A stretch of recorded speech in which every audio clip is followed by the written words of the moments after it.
here Simsport presents BSTV TCR Season 25. Driver spends weeks preparing, building setups, studying telemetry, watching replays, writing essays in Discord about tire pressures. Everybody think they are a championship contender.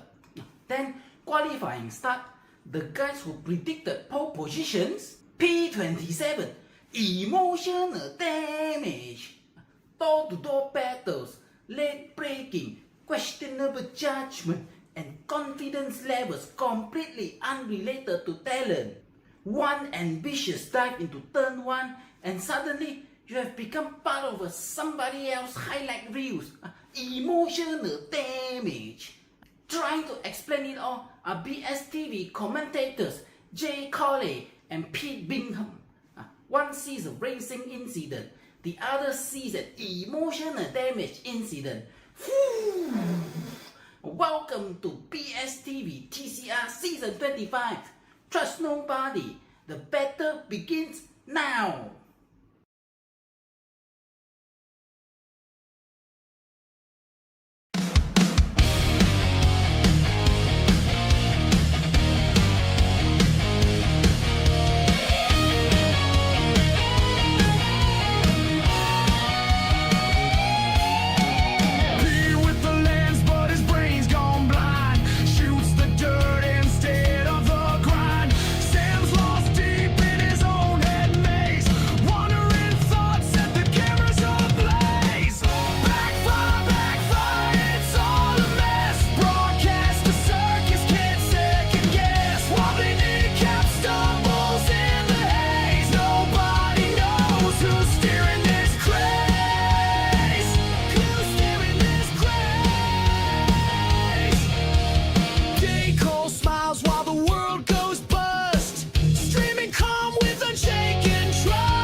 Like a broken wheel, lost in the chaos, no grip, no feel. Pete shouting orders, Sam still checked out. It's a miracle, anything gets it out. Backfire, it's all this. Broadcast the circus, can't second guess. What we need, got stumbles in the haze. Nobody knows who's steering this craze.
Good evening, race fans, and welcome to BSTV, or hopefully you can hear me anyway.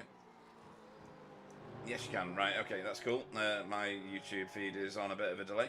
But welcome to Oran Park, everybody. Why have I just clicked the wrong thing? There we go. Click the right thing again, and that makes more sense. Welcome to Oran Park, Super Sprint Round for V8ESC in support of SimAbility with BSTV Broadcasting. I'm Pete Bingham. I am completely clueless, as ever, and I'm joined in the booth with the shameless Wobbly. Good evening. Shameless? Absolutely I would shameless. rather call me amazing. Amazingless? Amazingless? Is that even a word? No, it's not. I'm just making it up now because you're talking nonsense. Amazing. Really? You want to be... No. We can never do that. Oh, we can definitely do that. We can already snipe at your ego from some space stations and probably from the moon. So you don't need any more bolstering on an amazing scale. It's probably just the space elevator from a Satisfactory. Oh no, I've just seen your factory, so no danger of that, mate. Right, let's. This is a very iconic track for V8s. We've only got 12. No, we haven't. We've got more than that. We've got 15 drivers in the session, vying for 2 trophies. One of which is the Pro. That's all the guys in the blue number boards, and blue in the top left corner of your screen. And BSTV Cup, which are the ones in the black number boards and on the left-hand side of your screen as well. So, we need to have a quick look, Wobbly, at what happened in the last one that I had as round 2, but actually it was round 3. No, I had it down as round 3 and it was round 2. This is round 3, so that created a good amount of chaos. You created the chaos because we were thinking it was round 4 or something, right? I thought this was going to be round 4, but it's all sorted now. It's all resolved. It's fine. Everybody's calm. So of the 7 guys that are in the pro standings at the moment, 6 of them are in the current race. Kenzie is out in front, but not by enough. You could argue he's only 25 points ahead of Brandon. Brandon Hawkin, who proved last time that he is a remarkably competent driver. I suppose with 8.5k he should be. What's your I rating at the minute? Just want to compare it to somebody who I know you can't beat. So I am now over 9,000. No, you're not. Don't lie to me. That's so funny though. That's so funny that you even tried that. That's class. Okay. I mean, it's about 6.5-ish. Right, okay, so nowhere near 8.5. Okay, let's move on. And then Eric Blixt in 3rd there. What's yours again? Sorry? Sorry, I can't hear you. The line is really bad whenever you say that sentence. I don't know what that's about. The bar is that low. Yeah. And then we've got Eric Blixt in 3rd place. He's done really well for Alcantech NHL by Nyman Racing so far. The 4th is Simon Trendle. He's somewhat off the pace at the moment, but we know what he's like. He'll recover that in no time in usual Simon Trendle fashion. And then we have Bob Woodhouse rounding out the top 5. 166 points away from the lead, which is not a lot when you're talking pro standings and the amount of points that they can get when they win one race. An endurance race win is 300 points, and yes, it's all relative to where everybody else finishes behind. But this one's staying competitive for a little bit longer than normal, I'd say, Wobbly. We are now, this race will be halfway through the season, or these 3 races rather will be halfway through the season. Yeah, I think it's great to have the Super Sprint on our park. It's actually the 2nd track I ever bought. I don't know why, because the IMSA was here. Again, I don't know why. Was here? The IMSA was here. Wow. And it was utter chaos for me, but I completely fell in love with this track. So the fact that we have the sprint format here is going to be really cool for the pro standings as well for the BSTV Cup. Yeah, cool. And then the BSTV Cup, because you mentioned it. Let's have a look. We're on the left-hand column, don't forget. But Solomon is now the new leader. He's 27 points clear of Jamie Wilson. Vincent Skilbeck is not that far behind, and great to see Vincent in the top 5 and in the top 3 is remarkable. Daniel Solo, I do think that Vincent needs to be winning this BSTV Cup. I think his capability is exceptional. So let's have a look at, Daniel Solo is in 4th, and Jeff Saunders proving that points make prizes, and he is on the same points as Tony Klusterman, who cannot be with us today. He has been someone has done a veto vote in his house, and he's now having to do family things. Weird. Yeah, very. So the BSTV Cup is closer, I would argue, than the Pro Cup. And we've got an element of chaos that is to ensue this evening. They are in qualifying at the minute, so I'm going to keep this as quick as possible. Team standings, Alcantech NHR by Naaman Racing are only 52 points ahead of the two-man team of Team Chimera. Never Quit Racing are in third. They're nearly 200 points behind, and without Tony tonight, that might be a bit of a problem. The driver of the meeting is shared by 3 drivers at the moment. Gregorio, Kenzie, Gregorio, who I remembered to put his class in, so you can now find him in the standings, folks. Kenzie, yeah, that was one of my mistakes, Wobbly. And Tony in third, which is good. Logan Jackson's Safe Driver Award is headed up by Michael Hafliderson. Stephen Phillips is in second, and Jeff Saunders, who's a regular feature in this one, is in third. But look how many incident points they've got. And they've done like 3 individual races already. To only have that many incidents when you've been around Bathurst, Wobbly, that's pretty much a miracle, right? Well, yes and no. Oh, Because, well, you know, Bathurst, the only way to get a real 4X or 2X is at the end of the jump. I don't know, at the end of the straight, you know? Yeah. There you can get an X. But if you get an X in another place, it's probably death. Oh yeah. So if you're done. So if you yeah. So if you survive the race, well, besides maybe some slight contact here and there with other cars, which probably gives you like a 4X, and maybe you end up on 6.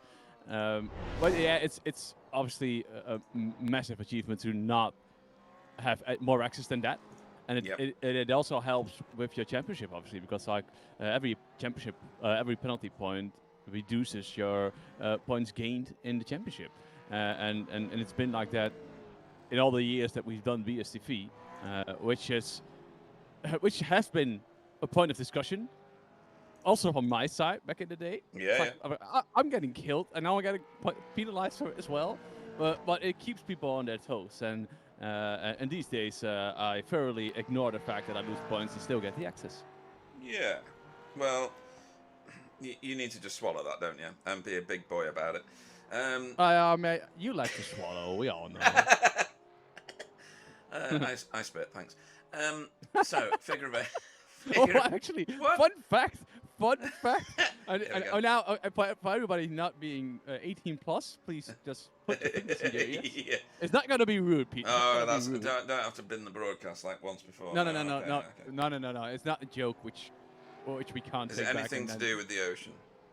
No, it has to do with cells. And cells? To be very specific, the cells that come out of you. Apparently, one cell contains 37.5 megabytes, and one thing, like if you do the thing, and it apparently accounts for 1,500 terabytes of information. All right, that's how much DNA information is stored in it. So, fun facts by Wobbly. So that's one of an average person's swimmers. There's terabytes worth of data. Yes. So what happened with yours? Why was yours so lacking then? Yeah, it's still up for debate. Yours had like 1K or something like that. Maybe 8K. That's why go for 8K. Erroring sometimes. Yeah. So we're approaching the end already, folks, of this qualifying session, because we're talking about can't say it because it's a family show. Welcome, Kit. Michael Hafliderson is leading the way. He's currently your provisional pole man for now. Brandon Hawkin is already out again on a second lap. I'm going to jump in the cockpit with him as he hoons it towards technically turn 2. This is quite a sharp turn, lefty. You got to get you giggle so hard when you say cockpit when we just spoke about the swimmers.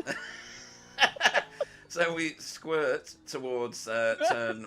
I'm going to make him keep giggling now. And then I can't think of anything else. Line. Yeah, to the right. Here we go. Up and over the bridge, because this is a figure of 8 course. You can see it in the top right corner of your screen, folks.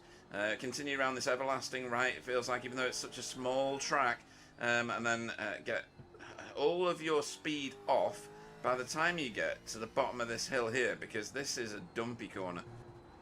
This one will spit you out on the right and the left. You come back up the hill here. You can carry a lot of speed through here. Don't need to brake until this point, and then heavy on the brakes. Shed your speed. This is the last corner on the track already, and then you're trying to avoid that wall. Now the wall is going to be a feature. People just love hitting that wall. The other thing that's going to be a feature, if anybody takes any damage and doesn't reset the car, and we hope that they don't, and they don't, in that order. Oh, Brandon. Oh, Brandon, mate. Yeah, no. That is not well. It's easy to do. Like he carries so much speed through the first corner, and it has a slight kink in it, and it's actually the moment when you start to approach the kink that you slightly tap the brakes. Yeah, I understand why he bailed out of that one. When you slightly tap the brakes, and then the rear just wants to pass the front of the car. Yeah. Logan and Ella. Oh, yeah. And Logan, Ella. yeah, they are watching, so we need to keep it civilized again. Oh, do we? Yeah, we'll That's do a our hard best. test. Well, we were pretty good on the first one, weren't we? I mean, we're only talking about data. Anyway, we've got a few new drivers. No, we haven't. We've got one new driver. And when he joins the track again, I'll show you who it is. There, it's Roy. So this is Roy Ultheim. Can you say that? Wait, which was his name? No, not all. Utheim. Okay, that'll do.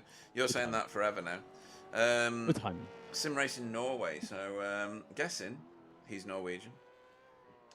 And yeah, he's third off bottom at the minute, but Jeff hasn't put in a time, he never does, in V8s.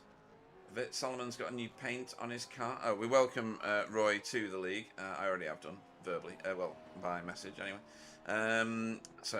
Welcome. It's always great to have new drivers. Last time we had a new driver of Gregorio Perez Sesma. He did really well, actually. Got himself like 158 points over the course of one race at Bathurst. Eric Blixter lighting up those rear tyres up and over the bridge. That looks fast through there, mind. We're going to see a lot of spinning the tyres in this race, aren't we, Wobbly? Because there's a lot of heavy acceleration zones here. Yeah, and also the fact that there's so much height difference through every corner. It gives a lot of room to play with. I think that here Eric Blix is trying to finish his lap, but he's probably not going to be able to because there's 4 seconds left. Coming out of the last corner, taking a very, very nice line there. Looked like a very decent lap, but he's not going to make it. Binned by the iRacing gods. It's a heat race vote. He's not able to finish that lap because iRacing boots you out of these heat sessions. Still such a stupid thing. It's a bit silly, isn't it, really? I'm just waiting for somebody to join the grid before I can start going through this, because I need to be concentrating and able to extend gridding. Nobody's joined gridding. Oh, have you done it? Good to... Oh, no. Okay, well, Jamie and me did it at the same time. Oh, okay. Right, Michael Havledison will lead us away. I'm just going to do... I can do teams. For Alcantech NHR by Nyman Racing. Brandon Hawkin will go off on the front row next to him for Movano Corsa. Kenzie Newoff on the second row in third for Hydro Race Racing Forces. Eric Blix next to him for Alcantech NHR by Nyman Racing as well. Bob Woodhouse is our first Never Quit Racing driver in fifth. Sixth will see Simon Trendle for Team Chimera. Seventh will be the first of our BSTV Cup racers, Stephen Phillips. I always want to say his name like Leroy Jenkins, but we'll talk about that later. Eighth, we'll see Daniel Solo for Alcantech NHR by Nyman Racing. Sorry, Stephen Phillips is for Dashhound Racing. Can never forget the Dashhounds. Daniel Solo 8th for Alcantech NHR by Nyman Racing. Vit Solomon will go off 9th. 10th will be Ant Woodward, the other Never Quit Racing driver for the evening. Gregorio Perez Sesma will go off 11th. Vincent Skilbeck for Skilby Racing will go off 12th. 13th, if I can find the button to press, will be Roy Utheim. That's what I'm going with. 14th will be Jamie for Sim Racing Norway. Jamie Wilson for Team Chimera will go off 14th. Jeff Saunders will bring up the rear of the field for JC Academy intentionally because he does not put qualifying laps in. Right. It's quite cool to see that the BSTV Cup and the pros are actually split out now, so that makes it feels like I mean it's always good to see a BSTV Cup car or a slower class car further up, but this gives you an indication of the not the whereabouts, but the skill level you need for the track. Yeah, absolutely right. And Without being degrading to the BSTV Cup car, BSTV Cup cars. they're fast in their own rights, and to drive this car effectively and crash-free around any track is a remarkable achievement. These are the most difficult cars on the service to drive. Sorry, go on. Why is Eric Blix's car so far to the left? I don't really know, but well, lights are on. We are on red, and we are green. We have a very good start from Ben and Hawkins already side by side by next to Michael Hart Davidson. Right behind that is Eric Blitz and Kenzie Newman are fighting it out, scrapping out, slight touch, and they still are alive. Going for the first king, and Eric just chose the money for his peaches. I don't know if that's a word, but let's go for that. Oh no! Slide there from Jamie Wilson, and there's someone car going wide. I think that's Gregorio and Vincent, yeah.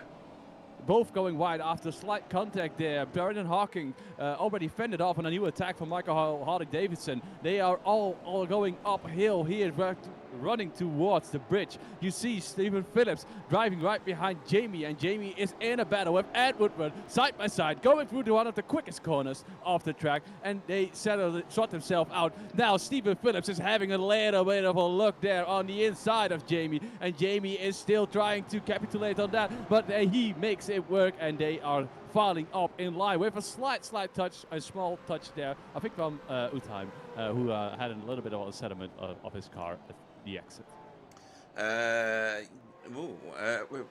This is the track where everybody looks like they're going in pit lane, folks. So when it does that on the timing tower, ignore it. It detects them going into pit lane, and it shouldn't. It also ruins my SDK because I think there's 1,000 people going into pit lane when there really isn't. Okay, so if you substitute Jamie's name for Simon Trendle's name throughout the whole of what Wobbly just said, and instead of Ant, substitute it with Bob, then that'll make it a little bit more realistic. The first four, though, Wobbly, have gone. They have split off from the rest of the field completely. Why is that? Why have these four managed to get 2 seconds already after one lap? Because you were right. I was just looking at the camera livery. Yeah. By the rest, I've done it before. Everybody's done it before. I could be crafty. No, you couldn't. No, you're not allowed. I hate him. I can't stand him. Most annoying person on earth. No. That is the other guy. Martin Brundle. All right, I'll give you that. All right, I'll go 50-50 with you. Okay. Anyway, 2 seconds. The reason because of that is because Stephen Phillips, Daniel Solo, and Woodward, and Simon Trendle, Bob Woodhouse, they were all fighting side by side for 4 or 5 corners. Okay, yeah, fair enough. It's still 2 seconds right now. As soon as they start scrapping it, it really does affect lap times, etc. Vit added an excursion. He's desperately trying to get past Jamie Wilson at the minute, and he's got the inside line into this right-hander here at the end of that short straight. This is a not straight, and this is the everlasting right-hander coming up, so there's no benefit to being on the inside here. Unless you there's a lot of risk, though, of being on the outside. As you just saw, where Jamie got slapped by the rear of Fitzsolomon.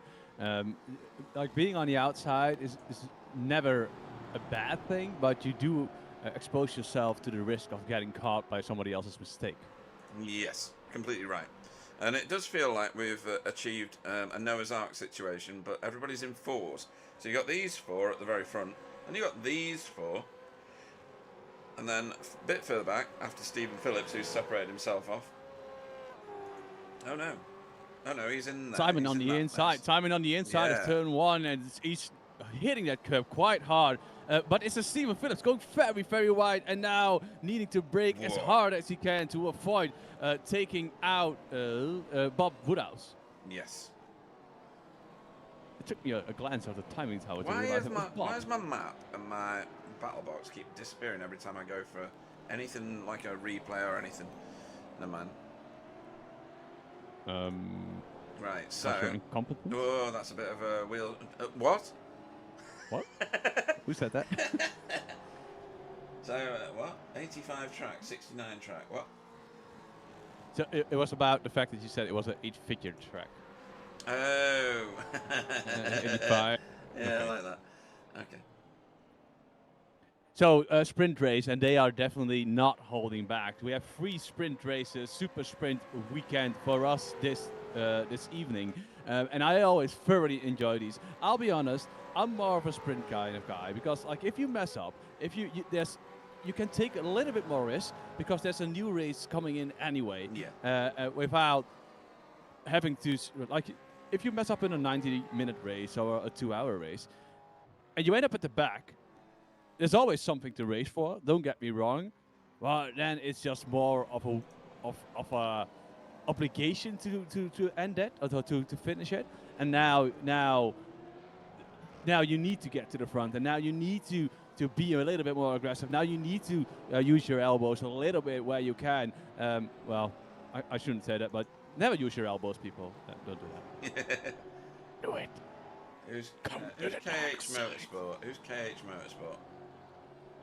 KH. Carl Hardy? I don't know. No. Probably. No. So I've been keeping an eye. Meanwhile, we are looking at the broadcast. I've it's been Hilton keeping an Nixon, eye right. Sorry, go on Roy Christopher time. They are on screen right now, and I've been following his lines because I was always interested in how a new guy holds up and how a new guy has his own style of driving. Yeah. And I can tell you what, mate. He is like throwing his car into the corners and he's snapping his rear out the whole time. But it looks lightning quick. Oh, okay. It's Christopher. Roy, sorry. Yeah, Roy Christopher. Roy Christopher Uthheim, yeah. U-time. U-time. U-time? U-time, not my time. My time That or is your U-time? new name. Okay. We got a name. Everybody gets a name. You got a name. He got a name. She got a name. Everybody got a name.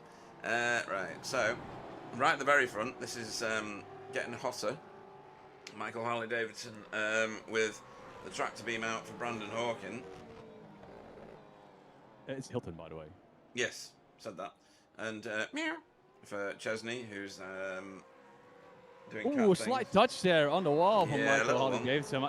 It wasn't a zero contact, but it maybe it was netco, but it definitely was some slight contact there coming out of it. Maybe there's still, because of the driving so massively aggressive, some slight tire wear already coming into play after 7 minutes on lap 7 on this very, very hard track for the tires, because you keep going in, you have hard braking zones, and you have very quick corners after those braking zones. So that there's rarely any time to cool down the tires. So there's definitely gonna be some massive tire wear during this race. Yeah, it's good to hear that Hilton's spent some time on track with someone as fast as Jack Brown, and doing a bit of learning along the route, because that's how you learn. You learn from other people generally, don't you? Unless you've got an ego as big as yours, Wobbly. I'll be honest, I only look at Ross's times and Polasek. Oh yeah. Because of the, I mean, everybody in the league, there's about a similar level of people you look at, and you're like, okay, well, that's different driving styles. But there's some people that are just 0.2 quicker on every track, and those are the rightfully like the Brandon Hawkins and Michael Harley-Davidson. They are so quick in what they do and so good in what they do. Mm-hmm. They just break a little bit later, and I'm looking and I'm trying to emulate that, but I never, I probably not have the talent to do that. Don't sell yourself short, you know. But anyway, this group has come back together now, and He's pushing him. yeah, he's nearly pushing him around these corners now. Michael on Brandon, that is. Brandon's the green car in front, folks, just in case you didn't know. With the Sucker Punch Pickles livery. He's such a nice guy to speak to when you get him in the interview room as well. Hopefully he'll be joining us today, which makes me want him to win just that little bit more. Right then, Eric Blick staying with this group, and should be as well. I mean, I don't know what the average is of these top 4 races, but we've got 8.5k being chased by 6.9, being chased by 7.2, and then 6.5. So it's a dizzying amount of I rating just in the top 4 wobbly. Yeah, it's amazing to see that we do attract the top V8 drivers of the Europe end of the pond. Yeah. And I've been if you look at the group at the front, you see Hawkin and Michael Harley Davidson. There's a dive on the inside. There's a small touch there, and it unsettled the car on the exit from Brendan. And he's touching it back. He has having none of it. They're still going up side by side. Is this going to end up in drama? No, they sort themselves out. But now, right behind them, Kenzie Newnoff is smelling his opportunity, trying to get back. Is he pushing out the inside and making it free wide? No, he cannot. And they are still going side by side, going uphill or going to the right, left hand, coming up here, completely blindsided by this one because of the crest of it. And now it's 2 by 2, and Eric Blex rightfully backed out of it, but they are still side by side. And now Kenzie is smelling his opportunity. He is getting a good exit. And you see Brandon saw a little slide on the exit. And now what do you do, Pete? If you're Kenzie, you've got nowhere to go. You're stuck. There's a rolling roadblock in front of you of 2 other cars, and we're back where we started. Oh, no, we're not. No, we're not. Look at that. Brandon went deep, and now he undercut him, and this is a really good move. This was buckling under pressure. Now, I wouldn't expect this from Brandon, but being pressured this hard, a mistake is easy to make. But now we are curious to see if he can come back at Michael. Yeah, we're only halfway through the race. Kenzie just smelling his rear like, I want some of this. How many kilobytes is he sharing there? Probably enough. So more than enough. Stephen Phillips here, who I've got in as having a... Oh, no, I haven't. He's got his own blue banner above it, that's right. He's got the black banner for his script. In fact, that car in front of him is not the car I think it is it? Is that Bob? Oh, no, it is Bob. No, it's fine. It's me being silly. It looks like Michael is slightly I've got Stephen Phillips away. in the wrong class. This is one of my mistakes. Hang on. Let me go and have a look at the thing. So I'll keep my... When you go and look for the thing, I'll keep my eye out for the track. Sorry, I'm just going to go and correct something. I've made a mistake. Well, not a surprise. Well, maybe it's because you got too much on your shoulders. So if anybody actually wants to step up and help us out, we would be very much appreciated, wouldn't we, Pete? Genuinely, we would. I have to say. Yeah, I'm not being sarcastic. No. Any support provided by anybody at the moment would be well received. It's quite a difficult thing to run run multiple leagues and a community and deal with all the messaging and everything. It's a time sap, it really is. So for me anyway, because I'm a bit of a one-man band, to be fair. So if anybody is interested, I'll entertain all offers at the moment. And we only got one. You need to have one. Not character. Whoa! What mistake here, right? Same corner. From Brandon, he overcooked it. And lost 2 more positions, I should say. Oh, and he's trying to fight it back instantly, but he's got no rear grip. He's got no rear grip at all. His back end was dancing all over the place as he went into turn 2. Man, that was close. And Eric Blix just cutting his nose off. Yeah, he took the opportunity, didn't he? We got one requirement, and is that you have to have teeth, because we don't trust people without teeth. Who's that you're referring to? Who's that you're referring to? As if I didn't know. So Michael. You want me to go? I mean, I'll give you a straight up answer. I know you will. I don't care. Michael Harley Davidson has got himself now a 1.5 second lead over Kenzie. Do we see that reducing? Because I think we will. So I don't think we will see the gap reducing. No, because once he got past Brandon, he instantly gapped him with 0.6 seconds. Okay. And he kept on doing quicker lap times, 2 tenths per lap than the other guys. And I feel like Brandon just had a really good start, and somehow either his setup is cooking the tires, Oh, his driving currently is cooking the tires because we saw 2 massive mistakes from him. Yeah. Well, the first one, actually, okay, let me rephrase that. The first one was a slight mistake, and the second one was a bigger mistake. Yes, I would agree with all of what you've said, which is in a shock situation of me agreeing with you. And these two So are one now. ahead. Somebody clip it, yeah. These two are now pulling away from Brandon, which I never thought is a sentence I never thought I'd say. Right, what's Stephen Phillips doing? He's still chasing down. Why is that not updated? Stephen Phillips should now be in blue. Because he's a pro driver this season. He's moved up. Stephen Phillips in blue. White, dash down racing. Pro. That should have updated, and I don't know why it hasn't, so... U-Time went... U-Time... Yeah, I forgot what we called him. U-Time. U-Time. U-Time. Yeah, He went off. Yeah. Yeah, he had a slight excursion. Let me see. Nothing special, just coming out of the corner. I think that is... Wait, let me count. Turn 10? Yep. Is it turn 10? Yes, he came out, turn 10, and lighted up his tires, lighted up the rear, and then slid off slightly. Lost 2 positions because of it. Jeff Sanders and Gregorio Perez Sesma passed him. Right, okay. Gregorio now in a bit of free air in front and behind. It's getting hotter behind him, actually, as Roy catches Jeff Saunders, who does this every week. He starts at the back and then makes his way, you know, slowly but effectively up through the field. Now is currently in 13th and in a good point scoring situation. Michael Harley-Davidson's lead is down to 1 1/4 seconds. So he's still got a lot of comfort around him. Go on. Yeah, so it's 4 minutes left. You have he had a yeah. gap of 1.5 seconds.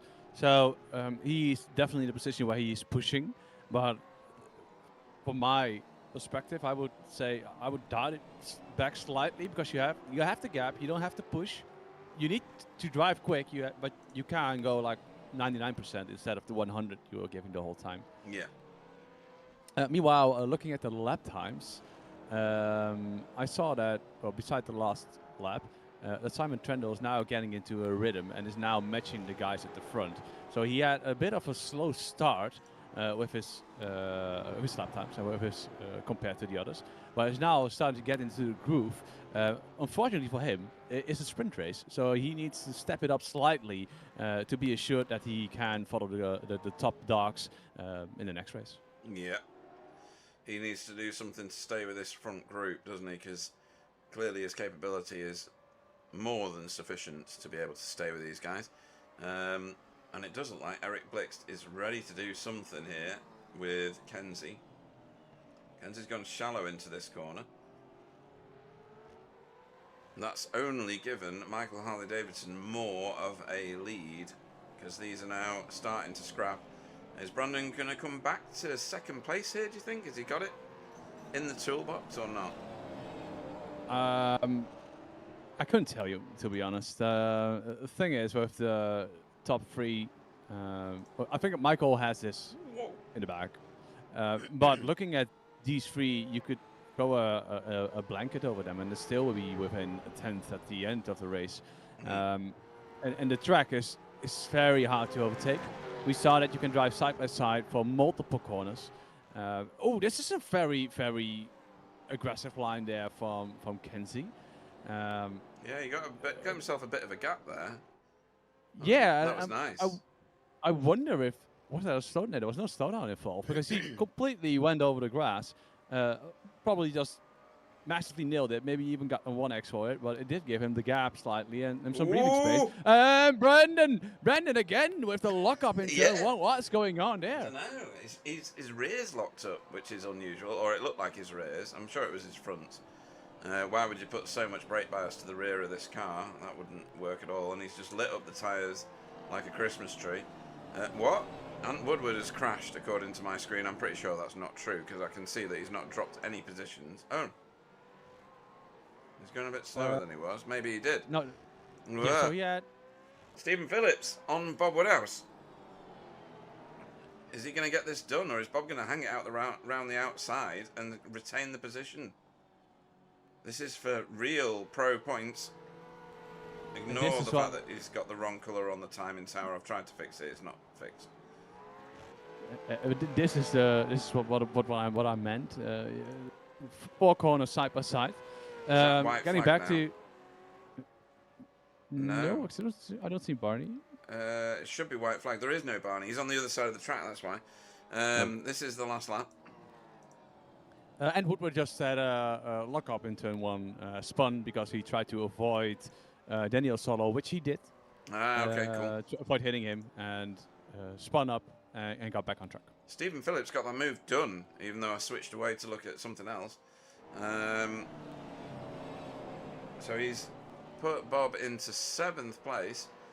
Sorry, it's all 7 pro drivers are in this race, and I'm being silly from the start of the broadcast because I looked at the colours, but I didn't realise that Stephen Phillips is still shown as a BSTV Cup car, and it doesn't seem to matter what I do in SDK, it won't update it, even though I've changed all the colour schemes for him again. So I don't know what's going on there. But Eric Blix at the minute has got one more turn to do something about Kenzie Newhoff, but we're going to have to watch the mighty Michael Harley-Davidson taking the checkered flag. Being very playful there, going out to the last corner. And you know you got it. And that is car control right there. A very good race from Michael, getting a stinker start, getting back past Brandon. Right behind him, ending second, is Kenzie Newhoff. And Eric Bix didn't have an answer for him to get past Kenzie. Ended up in third. Brandon, I think, got the short end of the stick, starting in second. After turn 1, was in first position. And then had a lock-up. Then had another lock-up. And lost out. Well, a bit of a drag race here, 3 cars. Jeff Vincent, who managed to recover, and then Roy, who gets over the line there in real close company. Don't forget, folks, you get no time. We're going straight into the second race. So when I read out the grid, it's also the finishing order for the first race. So Michael Harley-Davidson won the first race for Alcantech NHR by Nyman Racing. Waiting for somebody to join the grid so I can extend the grid. I already did. Talking. Oh, right, nice one, thank you. Kenzie Newhoff will go off second and finish second, just keeping you up to date. Eric Blixt, third, fourth. Brandon Hawkin, Simon Trendle, fifth, sixth. Stephen Phillips, seventh. Bob Woodhouse, the first of our BSTV Cup finishes, was Daniel Solo. Second in class was Ant Woodward, ninth on track. 10th was Vit Solomon, third in class for BSTV Cup. Jamie Wilson was 11th. 12th was Gregorio Perez Sesma. Wrong button, Pete. Hold on. 13th was Jeff Saunders, made himself 2 positions from the start. 14th was Vincent Skilbeck. And Roy U-Time, because that's what his new name is. Whether he likes it or not, he can come in the booth and tell us how to say his name. That is your grid and your finishing order for race 1. So we're going to go back, find a camera to look at somebody on the grid here, talk some nonsense for a little while, yeah, all is good. All is good. What have we got there? I think Brandon backed off to cool tyres. Yes, I think you're right, Hilton. What else? What lap times are the leaders currently running? Says Chris. Hopefully Logan and Ella are still watching, because they're the next sim racers in the latest generation, right? Wobbly, we need more. We definitely need more younger races. Yeah. How hard my heart is sinking to this, but people like Jaden Scotland, Yeah. just 18 or something years old, 17 probably. But you can tell that they still have some reflexes we don't, and we just cruise on. We just cruise on experience, and they cruise on reflexes. Here we go. When's Like Noah this going to be one's racing? Huh? But she actually raced today go-karting. Oh, really? That's cool. Right, we're away. Wow, look at Kenzie go. My word. Now that was a good launch. He's already ahead before the king. And Brandon's gone fighty. He's down the inside on of the Eric. inside, Yeah, nice overtake. shoving him out of the way. Well, Phillips is trying to get in line, but there's no room there, and I think he just realized it at the right time. And now on the outside of Simon Trendo, and on the inside there is Daniel Solo overtaking, recapping the pace. Yeah, he's got his place back there from Stephen Phillips. Jamie Wilson here in a bit of a ding-dong situation with Bob Woodhouse.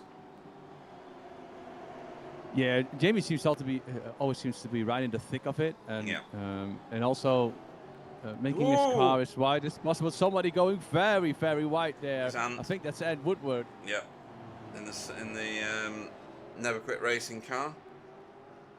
Did you say no? I quit racing or never quit? And no, should never quit racing.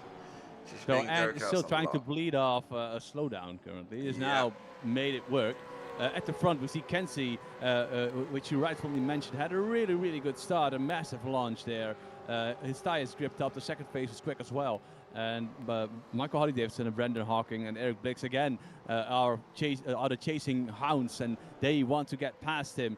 Is Michael going to be able to close that small gap that Kenzie created after that great launch? I think he's already done it. You know, I don't know what the benefit is to the leader at the start. I think you've not got anybody to pace yourself against. You've not got a pace man. So I think it's easy to burn your tyres up in these cars, especially on a track like this, very technical.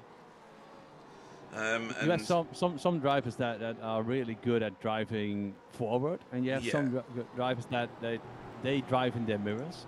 And I think that in this situation, Kenzie is one of those drivers that drives forward. So I don't think that... my guess is that he will be fine and he will be able to keep everything alive, but we'll see, obviously, in the end. Well, I think his lead has been diminished. He's at 0.4 at the moment. I'm sure that was 0.8 last lap, so I don't know whether he's lost some time. He has. He's lost 0.3 across that lap, and I think his lead's gone now pretty much. It would be great if you could get like the last lap times on. Can I do last lap or not? I don't think I can, you know. I think you can, right? Last time, is that the one? I think that's the one. You see? There we go, yep. So we can keep an eye slightly here because like the track is so menacing and it's so quick that the lap times they do tell a story about how your race is going, but also have you been in an incident or not? Yeah. And you're right. Vincent taking the weirdest line through that corner. Has he got issues? And he's got to slow down for his troubles there as well. Yeah. And he's trying to burn it off while staying competitive, but we know what how punishing these slowdowns can be. They're vicious in this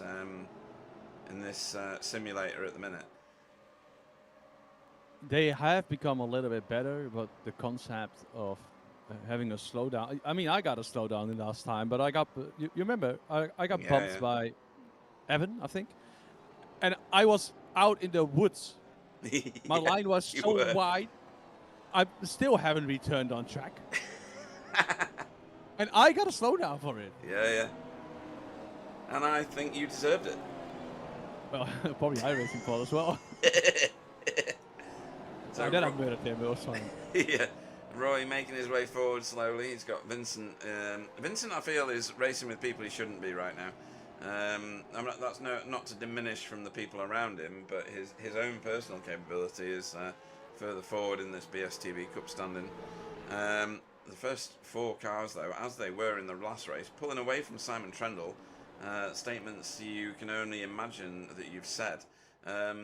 And they've separated themselves off again, really, haven't they? They definitely have, and I think that's Eric just putting in. That's just Michael Harley-Davidson putting in the quickest lap overall, which is I can't really see it, but it's a 1:7.196. You're seeing. Oh Christ! Yeah, I go with that. It says 1:107.10 on SDK because it can't go to that many decimals. Slowdowns don't make sense, says Hilton. As a mistake costs you time anyway, and you don't see the slowdowns in real life. True. Yeah. You might get a penalty for too many corner cuts in real life. But yeah, you're absolutely right. But the issue with the slowdowns is, just to summarize it, is that you you either have to do live stewarding, which Yes. you never want to do. It's a pain. It doesn't work. It just doesn't work. And people complain even more, and you ought to deal with the slowdowns in racing. Yeah, agree. 100% agree. Simon Trendle is putting up fastest sector times, just not able to stitch them together to make the fastest lap time. And he's just done it again. So he put in the fastest sector 1 last lap by quite a long way as well. It does feel like the first 3 corners are corners where a certain where Simon would be good. Like it's a corner which you really want to attack and really want to maintain the speed and take a lot of risks, but staying in control while doing so, and that feels like it's just right up Simon's alley. Yeah. And the rear, it seems to be the back of the track. He seems to be losing it again a little bit because he's been in a little bit of a nobody's land. He's still within 1.1 second, but he was last lap was a 1.76, and the other guys at the front did a except for Eric, but they all did a 1.72, 1.72, 1.72. Yeah, they're all very, very close. You're absolutely right. I think Bob Woodhouse is a bit out of position at the minute, given his lap times, and Daniel Solo's doing a very, very good race, though, I have to say. So, props to him for getting stuck into the middle of the pro field. I have one more thing to complain about the slowdowns. Go on. So That you get I'm them? not against this. Yeah, that I get him, and everybody else should get him, but I shouldn't. That's one thing that irritates me the most. Like, I don't care about the slowdowns as long as we have one rule, and that is as long as your car stays within the white lines, you are fine. No, that's not right, though. That's not right. Because in real And life, the drivers go beyond the white lines. In NASCAR, Yeah. they need I know. binoculars to see the white line that they should be driving inside. I know, but in a simulator like this, to avoid the irritation and the misjudgment of the slowdowns, just make it the same on every track. Because it's not the same on every track. I know, but that's like saying everybody in the world should eat one loaf of bread in the morning and one cup of tea in the afternoon. You know, there's like a great variety idea. in life. there's variety in life, and people do, take advantage where they can, and some of it is illicit and gains you an advantage, an unfair advantage, and some does not. So, I don't know. I struggle to. Oh, why is there a no track map again? It's because I didn't put it up for the race. In fact, there's no track map. I've got it selected. There's no track map, so the track doesn't exist anymore. But Let's stop the broadcast. this is a conversation I had with the Toothless one, because he said they shouldn't ever cross the white lines, and if they do, they should get a penalty. But in the reality of the situation, real life, and this is a simulation of real life, you go over that white line, you use those curves, you use bits of the track that are not demarcated necessarily for racing, and it's acceptable by the racing body that is governing the race. Yeah, but then change it for everyone. But it's the same for everybody. You're just going to make the simulator reflect real life. No, I know, but then make it the same in real life, like it's in just don't cross the white lines. Oh, Kenzie's being caught here, Wobbly. He is definitely being caught. Look at the lap times. So, Michael Harley-Davidson was nearly 1/10 faster in the last lap.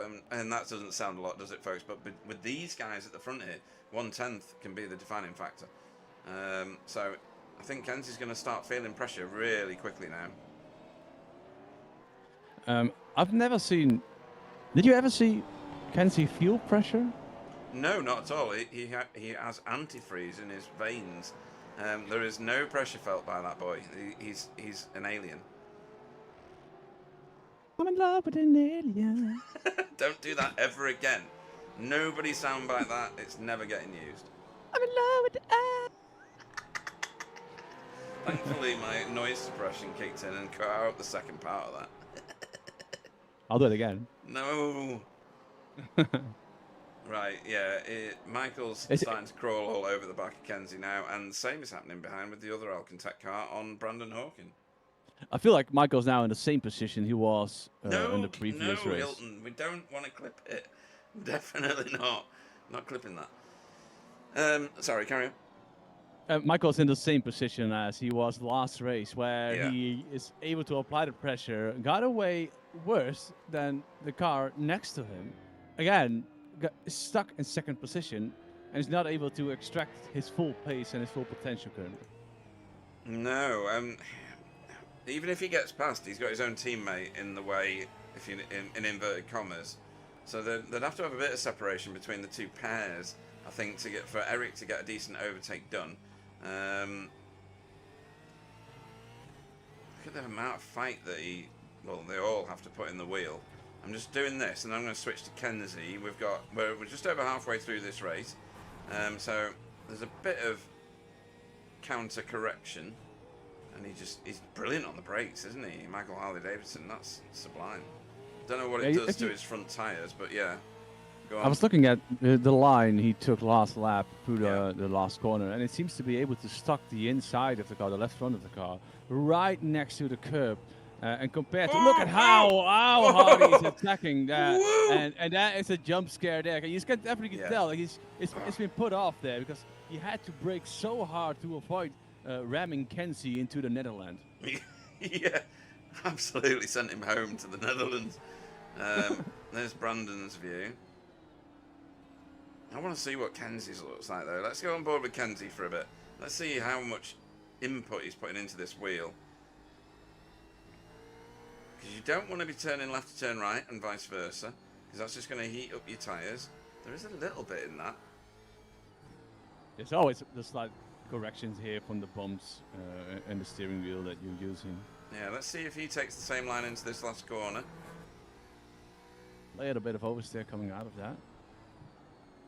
He's wider. He's wider, yeah, definitely. Yeah, like you. Oi.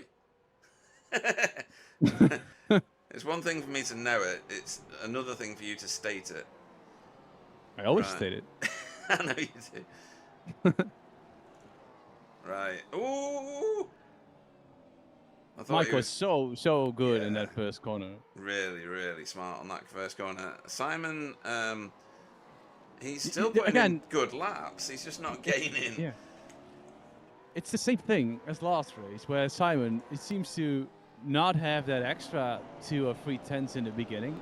And once the car settles down, their tires are wearing off. His set seems to be a little bit stronger, and he's able to gain some speed back, or at least maintain the same pace he was doing from initially. But it's not going to be enough on the sprint race. So I think either he's got to try something different, racing the car, or he's got to do random setup generator like me and Sam Bleach used to do. Oh, yeah. Like, me and Sam, for example, that's on the inside there. We had this IVRA race, completely, utterly trained for the set, did over 8 hours of practice. We got in the practice session IVRA, and we were both like, 5 minutes for the race, man, this isn't working. We clicked random buttons, and then we went racing. So why the hell did we practice? Yeah. That is funny. And you've nothing to lose because he probably has the pace. Either way, even if his setup is going to be completely terrible, and as long as it's drivable, he's still going to be quicker currently than Stephen Phillips and Bob Woodhouse. So, and we already established that he's slower in the beginning. Although his lap time just now was 6 tenths off actually compared to Eric, but only 2 tenths off Kenzie. Okay. Yeah. It could also be just him not getting along with the track. Or a slight for Anthony practice. Huber. Or lack of practice, I guess, is the other lack of skill option. Yeah. With Simon, it's always lack of skill. It really isn't. He's got back to it. He sweats more skill than I've got in my entire body.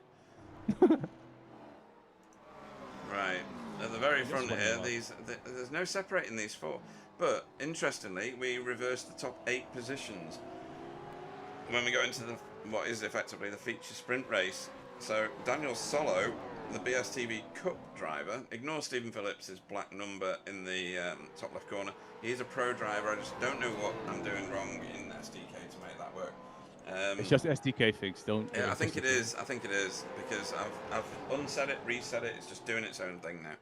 So Daniel Solo at the moment is currently occupying that reverse grid pole position in 8th place. So that's going to be interesting for the next race. What else is Michael going Holly on? Davidson just apologized in chat. So I think he had a slight tap on the rear of Kenzie or something. Well, all I've got is 1,000 cars entering and leaving pit lane. And I'm not joking. I have to scroll up for like an hour. I'm getting a repetitive strain injury just trying to find anything but somebody's entered the pits, somebody's left the pits. That's all I've got. Right, Ant Woodward getting close with Gregorio Perez-Sesma. Not enough to do anything with him just yet, but we'll see what happens with that little battle in a minute. We're 16 minutes in. We've probably got 300 laps to go because one lap's only a minute. So the Oran Park doesn't exist anymore, does it? No, it's a housing estate, obliterated. isn't it? Yeah. Yeah. It's been removed. I think a year of 7, 8 ago. Oh yeah, it was a long time ago now. So they're currently driving through Mrs. Smith's lounge, and then through Mr. Bedford's kitchen. There we go, through the kitchen there. So yeah, this is a historical track, folks. Doesn't exist in the real world anymore. Same as Gingerman. 2010. Sorry.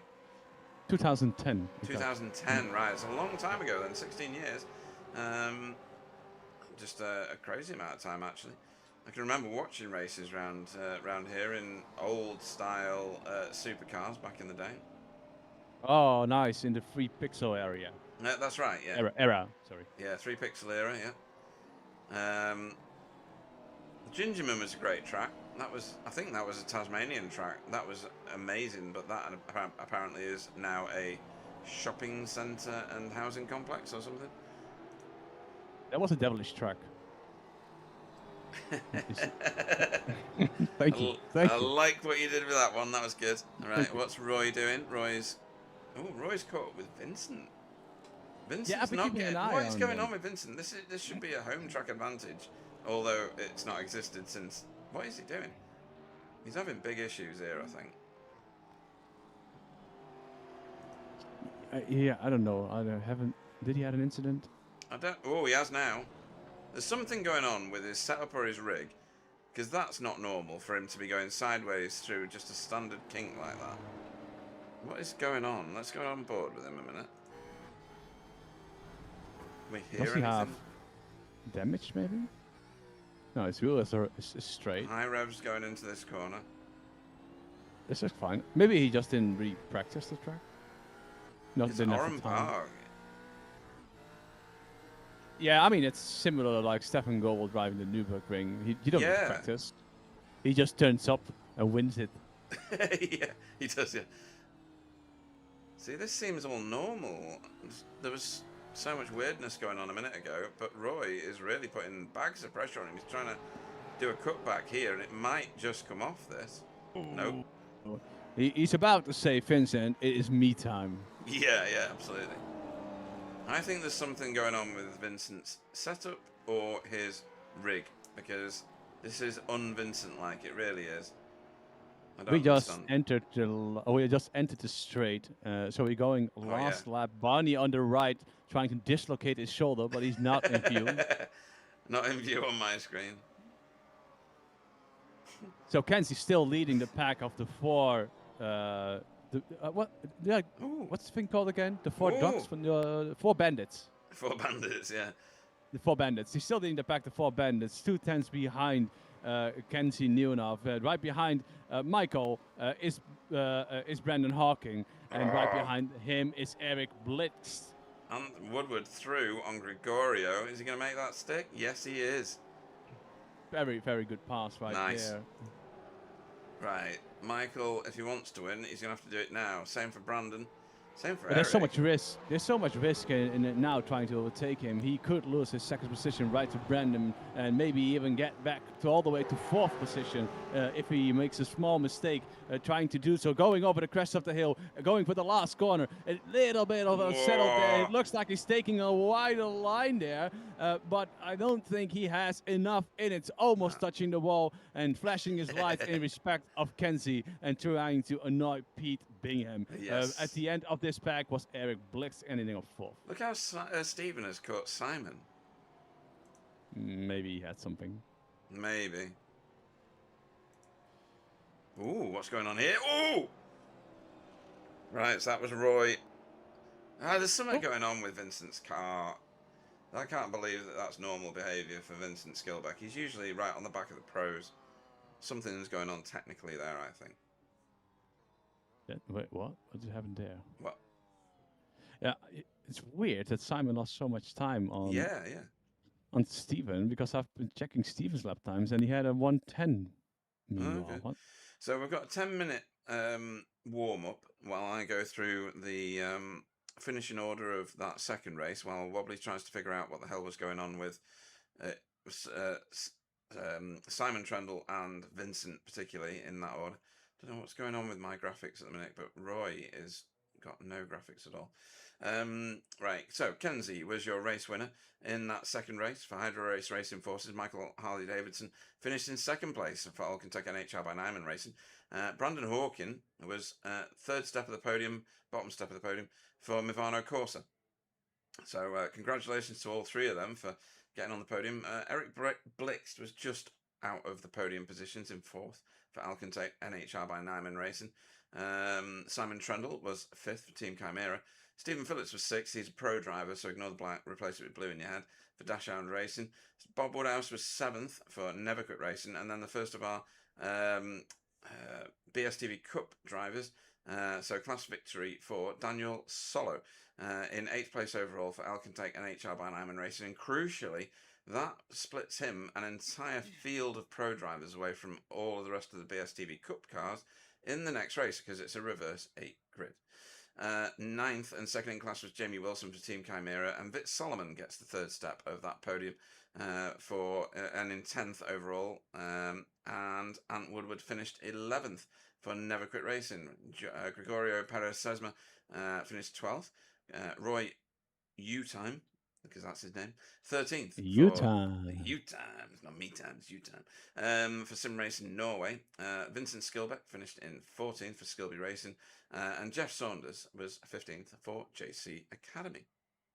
Okay, so I've been scrolling through the last lap of Simon Trendle and Stephen Phillips. Yeah. And I think it's just, there was nothing going on. The gap was still 5 seconds. It was just probably hitting the brakes right after the start-finish line. Okay. And some information, I think. Kenzie knew enough. He actually made a comment in the racing chat, in the driver's chat, and he said, iRacing jump start detection sucks low. So I think that he believes he had a jump start but didn't get penalized by it. Oh, we're going back then, because SDK has changed. We can actually do that. We can go and look at the start of the previous race. He actually implemented a feature that works. I'm saying nothing until I try it, right? But I've never done it yet.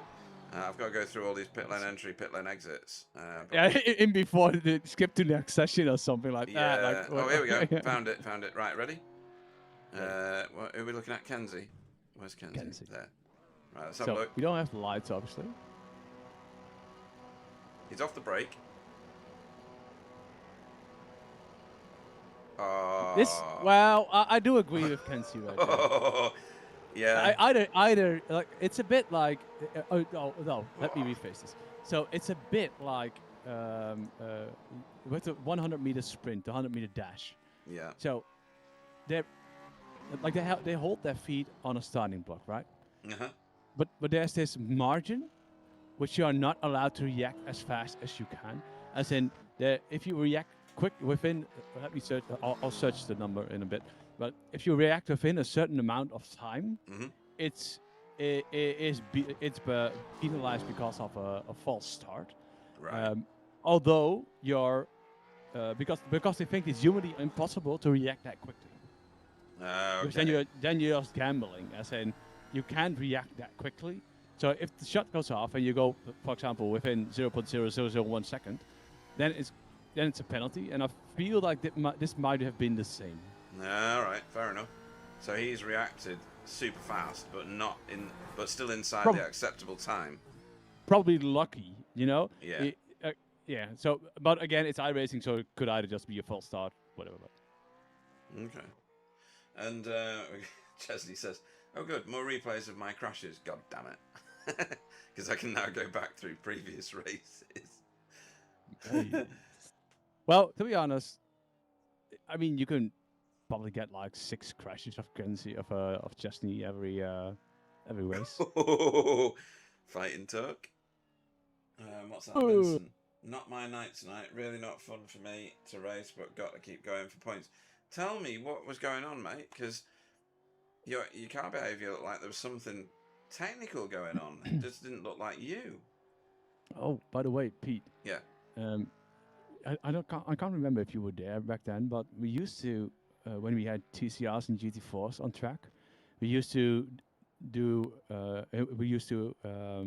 around with monster trucks, with the truck Yeah, cars. that was class. Yeah. And then we did this one. Remember that? Yeah, it was brilliant. And then we didn't do this one. We did the small layout. Yeah, the West layout or whatever it's called. Yeah. Yeah, West. Oh, that is a lovely loop. spin. Yeah, nice. You're giving us a show, Brandon. Give us a donut. Oh, Oh, I quit out. What? oh, wah. But that was amazing. I mean, wasn't that a good time? Was it? Yeah.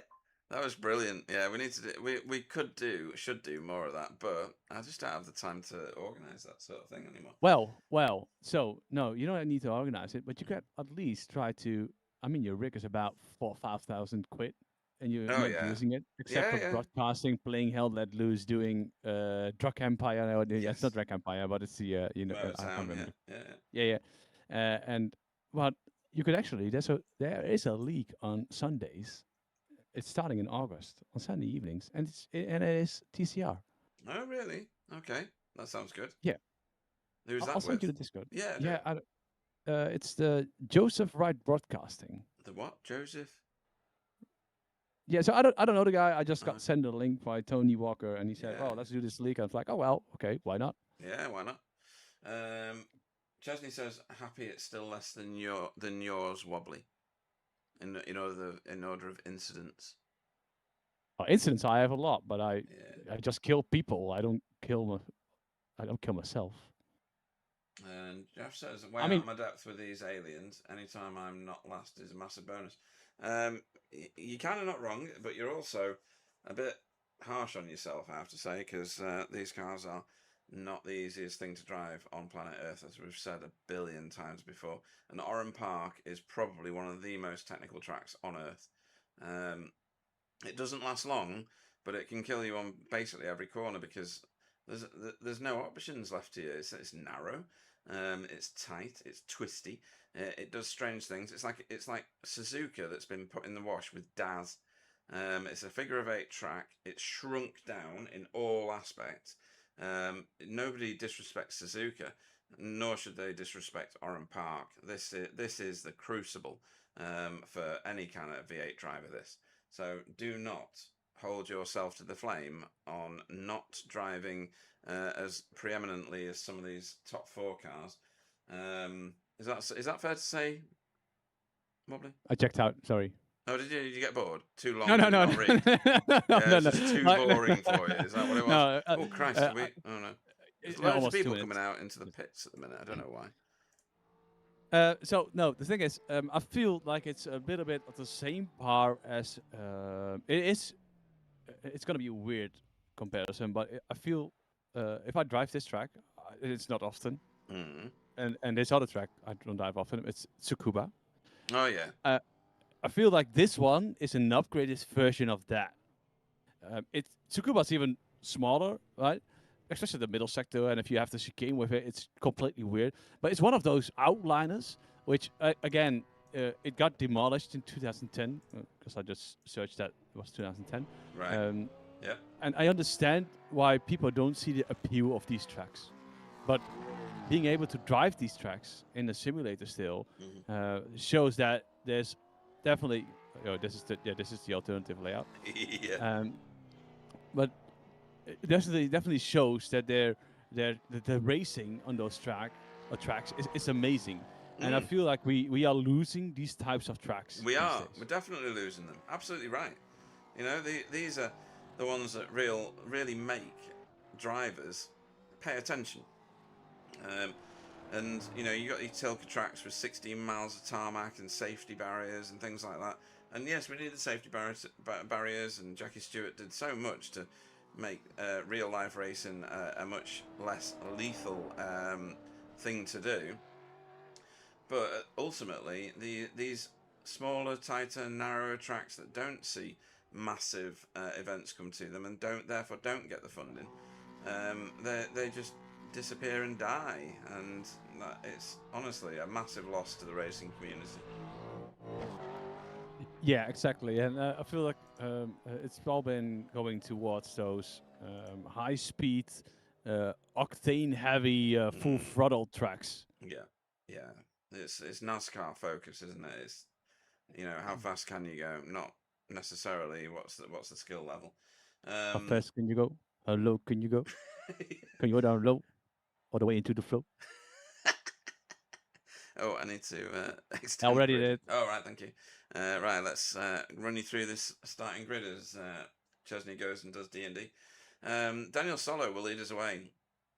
The only BSTV Cup car in the top 8. Sorry. On the front row next to him will be Bob Woodhouse. Stephen Phillips will go off 3rd. 4th will be Simon Trendle. Eric Blix will go off 5th. Brandon Hawking off 6th. 7th will be Michael Harley-Davidson. Kenzie will go off 8th. 9th will be Jamie Wilson. Vit Solomon will go off 10th. 11th will be Ant Woodward. Giorgio Perez Sesma will go off in 12th. 13th will be Ray Utime. 14th will be Vincent Skilbeck, and Jeff will be 15th on this race. So, sorry, go ahead. Sorry. No. I'm waiting for you now. I'm choosing cameras. Nice.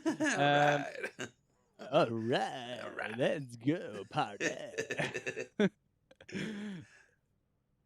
Gambling. Who do you think is gonna win? Say the first name that comes up. Now you're thinking. Yeah, I know. Eric. Yeah, that's what I wanted to say. Well, you Because really? I think he's got pace. He just can't get around them. Again, by the way, look at this camera angle. Yeah. Again, the 4th position this time around. offset. It's Simon Yeah, it's Trendle. weird. It's freaking weird. He's like he's like a meter outside his box. It's super weird. Like, even from this angle, you can see it. Like he's all the way up to the middle of the track, and I don't understand why that is. And I still feel like I don't know what your opinion about this is, but we'll talk about this after the start. But my opinion is we should have manual grid positions, as in do the warm-up lap and then get into grid. Yeah. I don't know Let's whether talk that's about a it. feature of iRacing. I don't think you can No, do it that. isn't. It isn't. Right, we are go for our feature race. And Oh, Daniel very, Solo very did bad not go. start. Yeah. The pressure of being on that front row possibly got to him. There's more movement in the backfield, just here. But we're going to have to watch the front because it's all a mess now. Oh, Brendan on a very, very aggressive Yeah, move very there. aggressive. Already up to 3rd position. That is a massive gain from him. That was taking risk, and that was realizing that he needed to get past a little bit of bumping cars. I hear in the back, but they're still all alive. Yeah, Daniel Solo sorted himself out now. He's staying in it. I feel like Martin Brundle just halfway through the sentence start a new one without even ever finishing the other one. Brendan realizing that he needed to get it done really, really quickly and is now already up the rear of Simon. I'm sorry, what did you say? Kenzie and Michael side by side going through turn 10, going uphill through the little bit of the kink 11 and 10 right here. I meant turn 9, obviously, because I can't count. Somebody's going very, very wide over the grass right there. And I think that was Ed Woodward. It was. Maybe got a Oh, little bit of a shot. Vincent. And there goes Vincent spinning around. He was doing brilliantly then as well. Is he is doing a show for us. Yeah. And he flipped the car and got back on track. He did. It is not his night. It's not, and he's already said that. And I don't understand why. This should have been a Vincent Skilbeck strengths track. He did say, I think he said last week or a fortnight ago that he didn't get on with it too well, but we'll see. It's a very specific track to get on with. It really is. Yeah. Like certain tracks you just click with. For me, for example, it's always been Phillip Island. Like you can get me in any car, it doesn't matter. Even if I sit in a car, I'm still quick at Phillip Island. But if you put me on, a slide there from Michael Harley Davidson. Yeah. That was a nice sketch. But if you put me on Long Beach, I need to put in the seat time to get to a decent pace. Yeah. And Woodward just manually disconnected. Yeah, he disconnected. Yeah, I think that's a digital issue. I think we're going to see him just completely vanish off the screen. So getting into turn 1. Next, nice to the apex. Yeah. Oh. Accelerating, sliding. Salute. Oh. So I was wrong. Okay. Well, fair enough. I mean, it's the third sprint race. Obviously, we would like to see people continue, but I do understand why he chose to not to continue. Yeah. So the top 3 are away a little, but I think Stephen Phillips might bridge that gap. Then there's another heated battle back here. At the moment, the battle box is saying that this is the battle for third, even though it's not. So Kenzie is really, really pushing Daniel Solo here on track. He got put off a little bit. I think there's a slight bump there. If you go over the bridge on the inside, there's a little bit of a bump. And if you hit that, you get spat a little bit wide and you're on the dirt and you lose a little bit of time, which was what happened. Daniel Solo with a massive tank slapper there, but he saved it. That was brilliant.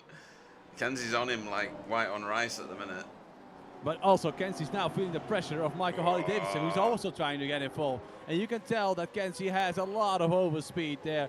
Meanwhile, you see Eric Blick side by side with Stephen Phillips on the inside. Yeah, and now getting past him on the kink. Oh, Stephen Phillips has gone again. No, he hasn't. Oh, we're going to sail it through here. No, we're not. Right behind Michael Harley Davidson, Fitz Solomon is also sniffing a little bit. He's realizing he is just touching Michael there. A little bit inappropriate, but it's all love. There's nothing wrong with some man love.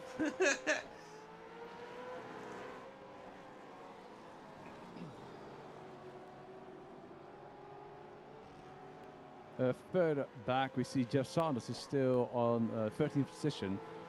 Vincent Skilbeck actually went to the pits, so I think that is him for tonight.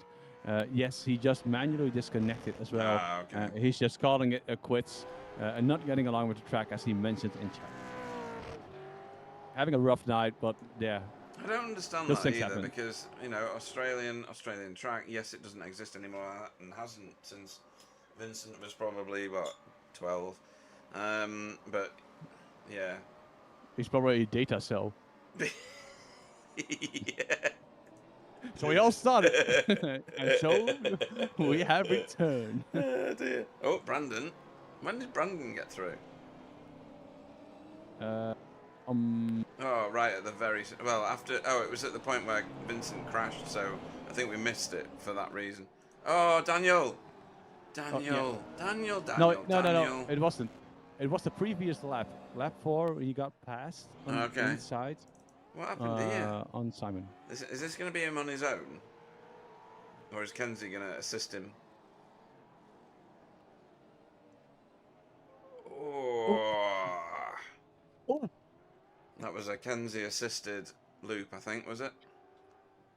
Yeah, so I would call it a racing. It is a racing incident. Yeah. But if you would, like, if you would be a steward, you would say, Kenzie, that's your fault. Yeah. But then again, it's obviously. So, yeah. Yeah, but it's obviously no fault and no harm doing so because it's racing. It is annoying. It's super frustrating when it happens to you. But it's just being on the edge, being pressured, and then just trying to get past. It is what it is. Yeah. It is. And you're right, with these technical tracks, you've got multiple lines, as we can see there. So Brandon took that turn really shallow compared to Bob Woodhouse. Bob Woodhouse is your race leader, by the way. Don't adjust your sets. It's wrong. It's wrong. This is wrong. This is wrong. Drunk. That's a drunk. So, yeah.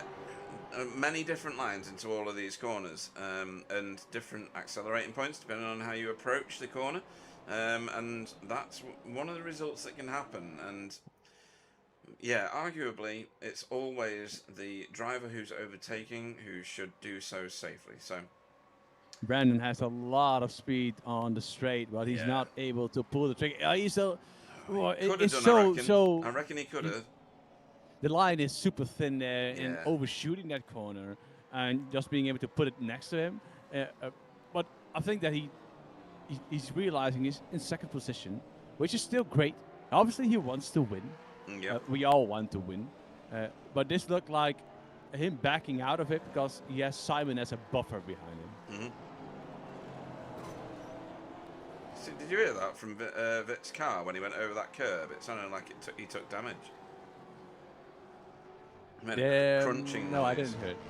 No, I didn't hear it. I know that it happened a lot with the cars on Oberschleben. We're not on Hell Let Loose now. Oh, sorry, mate. Oh, is there a very late dive there by Brendan? And Never gonna this work. is almost the same situation. No, look at this now. They're all over each other. Same situation as with Kenzie. Yes, just if he would have gone ever so slightly wider, he would have turned him. Yeah. I understand why he tried it, though. There was a small gap. He left the room, and he went for it. Well, you kind of got to scare the person in front of you in a different way, haven't you? Not using your flashy light button, because that's just being a knob. You know, I only flash my lights towards back markers, usually. Yeah. And right, if somebody's... because, you know... And if somebody's being, like... And if somebody's moving under braking, that is one of my...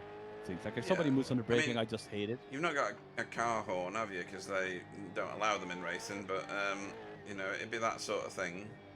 Oh, if you would have a car horn, which one would it be? Death. Which one would it be? What? Like I mean, I would go for the Dukes of Hazzard one. All right, I'd go for one that was dead funny, like. No, I'd go for one that was just like. You used to have Battlefield Vietnam, like back in the day. Yeah. And you could add your own MP3s to it. Could you? Yeah, you could. And then others could hear, like if you would fly a helicopter, you would just hear a song that you put in. So I put in this song, it's called I've No More Fucks to Give. Yeah, I've heard it. Yeah. That's quite funny. Hopefully, Logan and Ella are not watching still. I said flux. Oh, did you say flux? Right, okay. It's to do with making wire connections then. Yeah. Very, very hard slap there at the front. Whoa! What's going on here? Why is Brandon cooking his tyres? He's just barbecued his tyres really badly. Simon on the inside having a look, and now is having to concede the position behind him. Eric taking a small... that was so close. Eric even went on the grass. I'm flipping my hands, and they all went well through that corner. How multiple cars didn't... And oh, yeah, all right, then one has. Stephen Phillips gets himself into 4th place. Good effort. You could tell they go slightly offline, and then the marbles kick in, then the kick kicks in. Yeah, it's good, isn't it? I know the dynamics. Yeah, we had this discussion in the past where drivers were arguing that the track should be cleaned. Because there was more, like once you got on the dirt, it was undrivable. It was in the beginning when that new feature was implemented. But you can tell that people learned how to deal with it. Yeah. Like no ABS, that's a good thing. I mean, you know, what? You're just ignoring the comment. That's no, great. I'm trying to focus. So the marbles now, though, they don't have that kind of effect, though, do they? Like to roll you out and off the track. less than Right. in the beginning, and I Yeah, still yeah, yeah. don't. As not being a real life racer, I don't know which one is more realistic. Though. Okay. They still impact. Yeah, And it's definitely going to you can tell. reduce your traction and therefore your speed and your Yeah. launch speed and things like that. Gregorio Perez has to slow down. Yeah. Where's he picked that up? Over the crest of the Prob- hill, maybe. Yeah, go down. I think going down. Oh, going down the hill, right. Go over the bridge. They go right, and then you got the right left, and I think that's where they're picking up the slowdowns. Okay. But the top 4 are still inseparable. You can... Oh, 5. 4, 5. 4, 5. Who's that at the front of the queue? Yeah, that's Bob Woodhouse. Yeah, so it's 5 for the first place now. To address Gained the a pace, new one. Yeah. the pace has been a second slower. Well, no, the truth. 6/10 slower than it was in the previous race. So you can tell that there's a lot of pace being held back right behind Bob, which tells you that Bob is doing an amazing job of fending off his attackers. Yeah, so Bob Woodhouse for Never Quit Racing doing a sterling job here at the front of this field. Do we think he can hold off Brandon Hawkin for the rest of the race? For him, I What's hope Roy so. doing? Oh, no. How's he managed that? I've not got... Oh, we've got an off-track here for him. Whoops, if I can click it. Whilst everybody goes past pit lane entry. He's on his own. He's just going to loop this, isn't he? It's something that's so easily done in these cars. Yep. So... Oh. Well, that was all right. Yeah, that's all right. okay. That's all right. That's fine. And the tires, the tire barriers are not made of concrete anymore. Certain tracks are. Yeah, the older tracks. Yeah, the probably older this tracks. one. Probably, yeah. This one will be one of them. They're not going to update this anymore, I don't think. Oh, they can't scan it anymore. Well, that's true. It'll be on Grandma's sofa. And Woodward on the chat. If Bob does this, I'm selling up. That's so funny. Jeff Saunders, look at him. He was criticising his ability a minute ago, but he's up to 11th place. Yeah, he's doing a good job. We haven't seen much of him, but he's still just doing his thing, driving around. He's currently being pressured by Daniel Soto right behind him within the 10th. Daniel got Kenzied, and now he's on a recovery. Where is Kenzie anyway? He's in 6th at the moment. He's not been as effective this race. You know who is very anonymous this race? Michael Harley-Davidson. No. Who? So we only saw Jamie Wilson in the opening lap of the second race. Yeah. Where she got ping-ponged around a little bit. Yeah. But for the rest of it, we haven't seen anything. No, he's had a quiet time. He's got points though, as he's gone through the evening. So I like it when he's quiet. Stephen Phillips under some pressure now from Eric Blixt here at the back of this group. Look at Brandon go again. Same. Oh, bunching up. Oh. It's just like the A1. Yeah. But okay, so Simon Trendle, your current new leader of the pack. What on earth? One of the names we didn't expect to be at the front. Well, at the front, but not winning this race. Eric. And now Simon is putting it off. Oh, why? What the hell is going on? Stephen Phillips is a new leader. So currently we have our 4th new leader in, 2 laps, in the span of 2 laps. Yeah. Nobody wants to lead this race. He just completely misjudged. He's like, I shouldn't be here. I don't have the pace today. I'll go off here. So what's he done here then? He just outbraked himself. Oh, on the inside. Could have. So did he get? Okay, did he touch someone slightly? That there's a slight arrow. No. He was okay. Anyway, that move from Brandon, from my point of view, was not on. I think that it was too. I understand why he tried to do it there, because he felt probably that he had the most overspeed in that corner. Yeah. But Bob was going to turn in either way because he was just holding his line. Yeah, exactly. So I'm sure... Yeah, go ahead. Well, Woody won't have to sell up all his gear now. But you're right. That, and he should have known that from the previous time that he attempted it.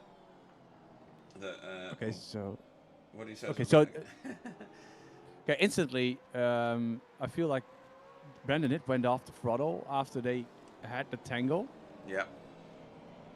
realizing that it was not his position to catch. Brandon is now carrying some damage. Bob Woodhouse cars looked fine, and at the front of Stephen Phillips' car is a little bit dent. Yeah, because he was straight into the back of whoever it was.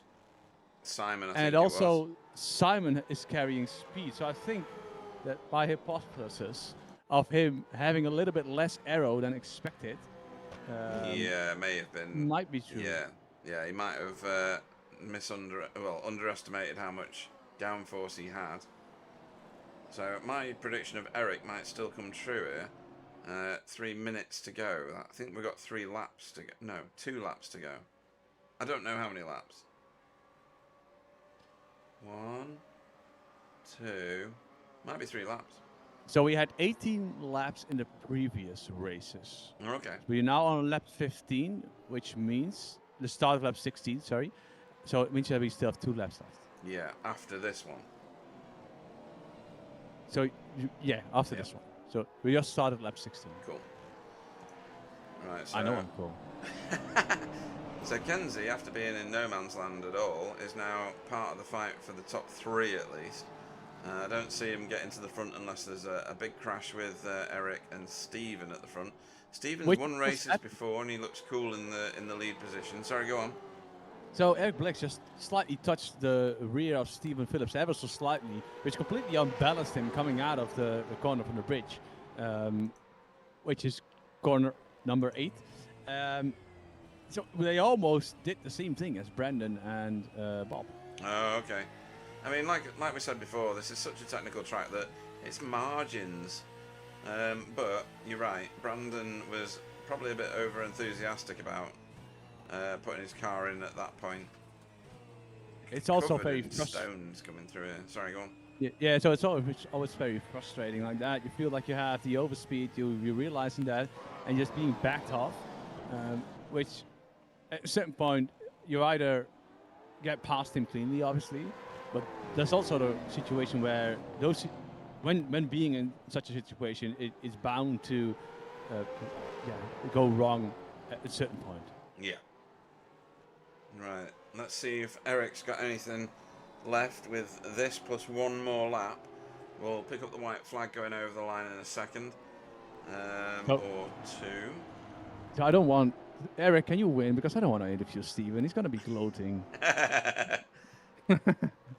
No, Steven is doing a really good job now fending off Eric, who was very late on the braking there, and I feel like his exit is a little bit better than Steven's, but Steven is hustling the car, almost driving it into the wall with the dash hounds on its side. Absolutely. Those dash hounds are strong, and most people use horses for their car. Let's see what Eric can do here in the dying embers of this.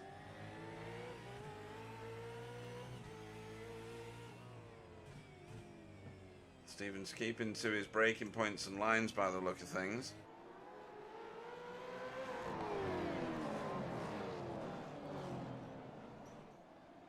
Where is Kenzie? Kenzie's here in 4th place. Not really able to do much about Bob Woodhouse in front of him. Brandon now in 5th place. So we missed. Oh, this is going to go beyond the end of the race, so I'm probably stupid for doing this. Right, in fact, we're going to come back to that. Remind me. We're going to have to watch the end of the race here. So last corner, last ditch attempt maybe from Eric, trying to get a lot of overspeed, but it seems like Steven has this exit covered and is now a race winner. I don't recall him winning a race before. Yeah, he has, yeah. Yeah, he's won one. Right behind him, Eric Blake's Bob Woodhouse 4th, and Kenzie new enough. There's a car that's broken down. I think that Daniel. Is it? No, that was Michael. Oh no, it was Michael. Yeah, why is he so damaged? What did we miss? Don't know. Okay. So he's obviously been into a wall or another car quite heavily. I'll refresh it. Yeah. I've Like not like got our an brains, event. no, our brains are just scrambled because I think he was the beginning. Yeah, and this was Kenzie overtaking Brandon on the previous lap. I'm going to assume that Brandon sent it to the moon. Yes. And then Kenzie's through. Brandon sorted his slide out and he recovered the car really well. But it did put him down a position. So that was that.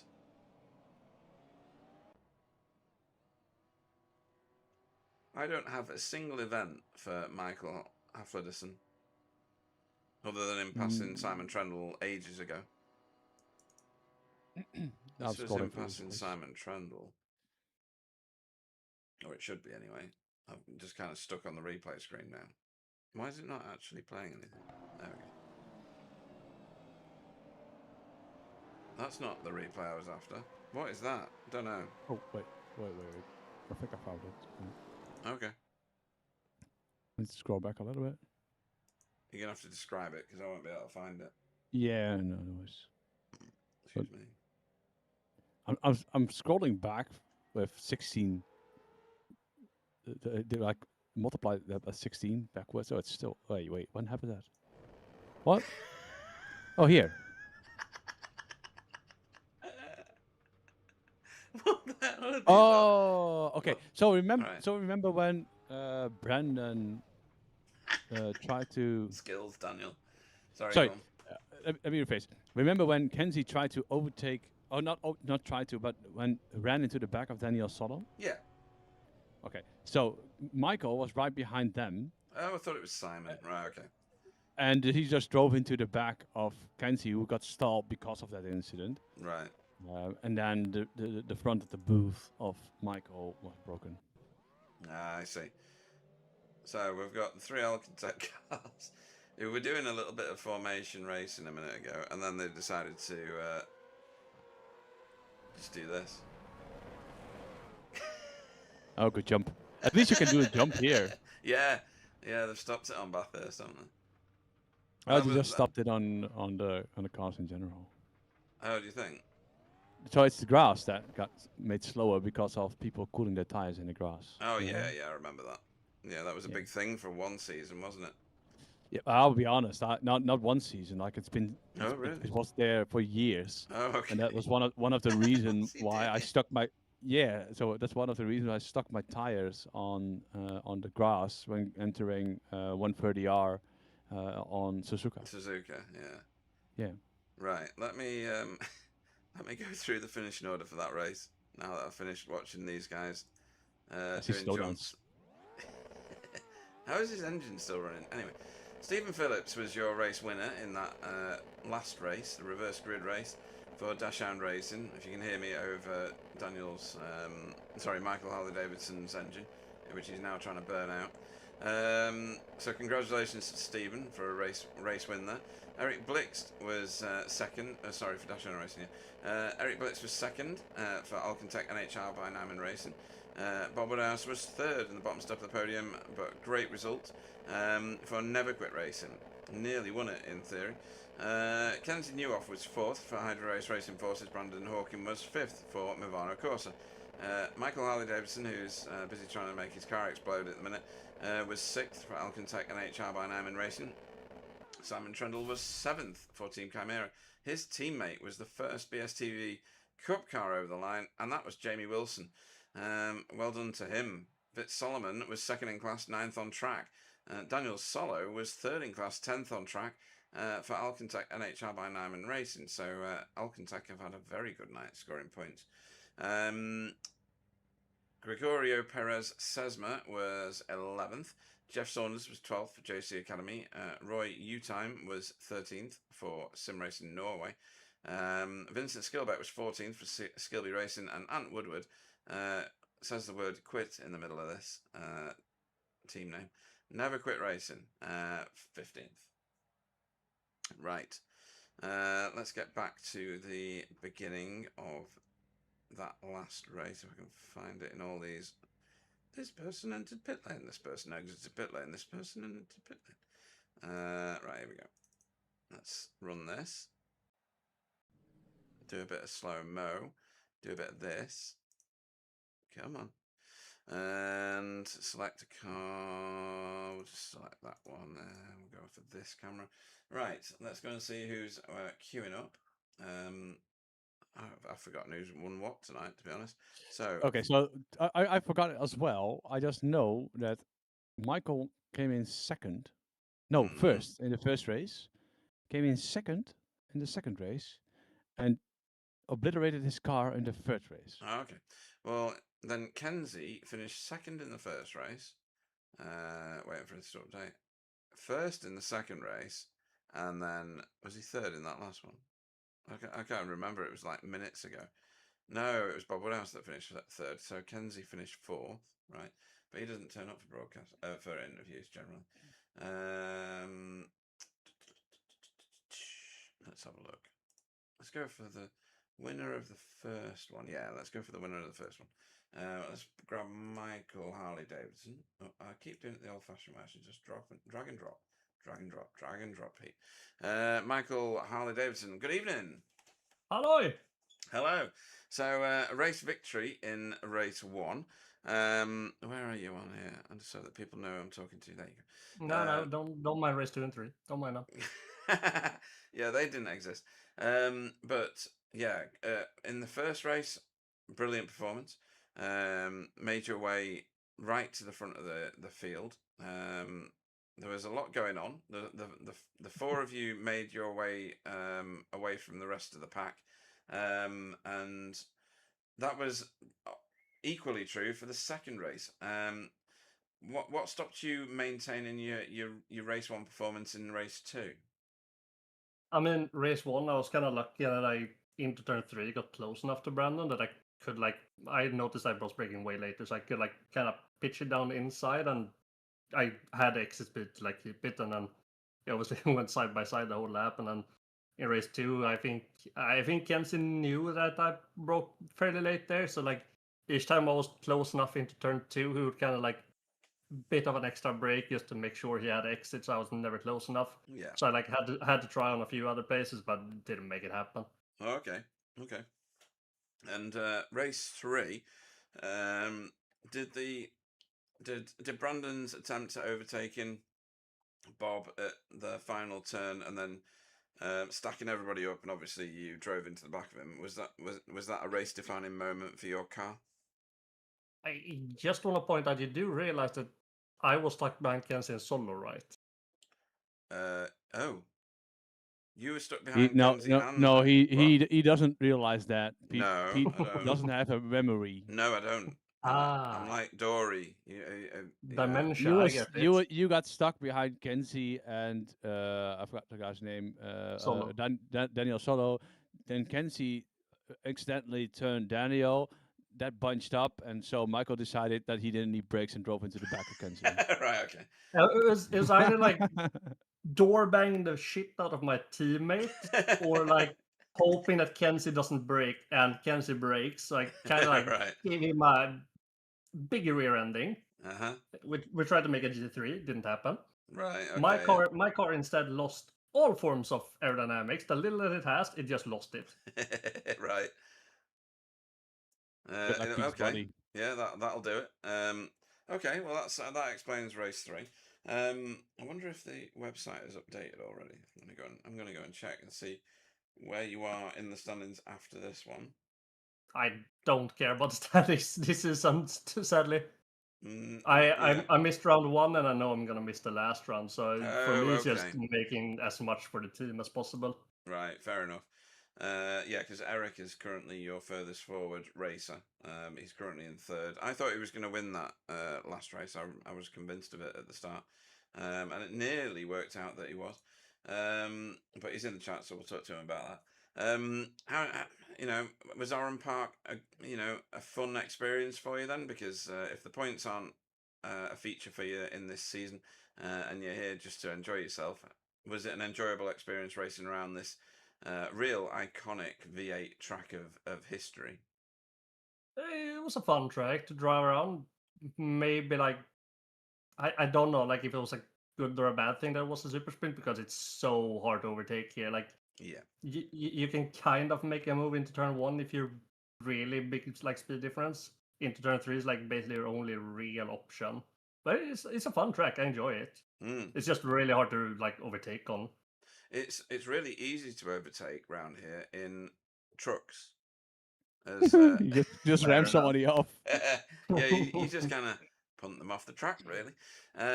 So You yeah, guys usually get so mad when we do that, though. well, not in trucks because it's just the funniest thing you've ever seen in your life, to be honest.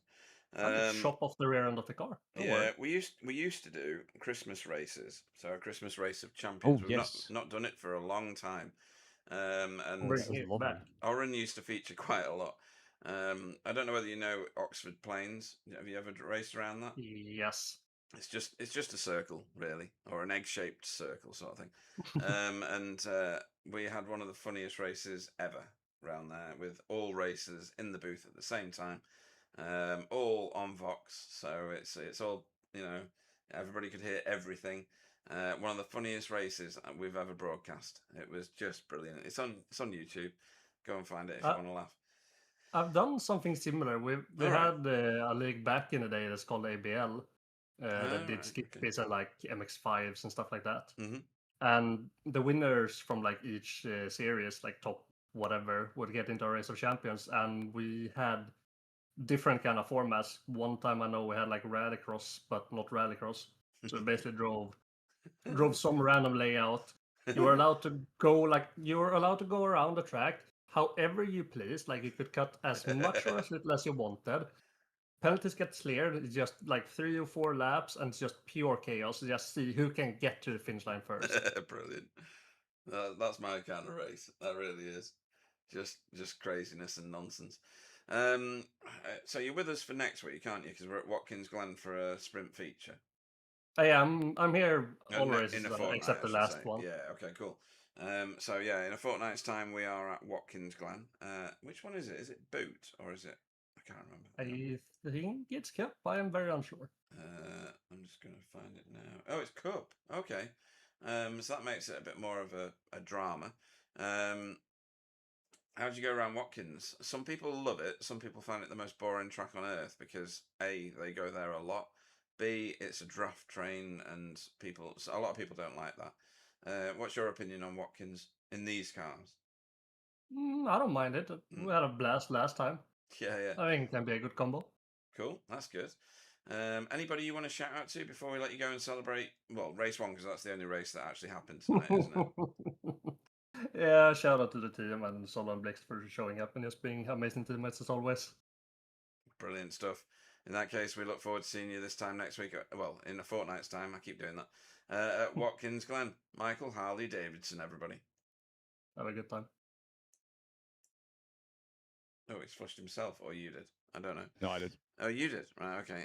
Who won the second race again? I've literally got no memory whatsoever.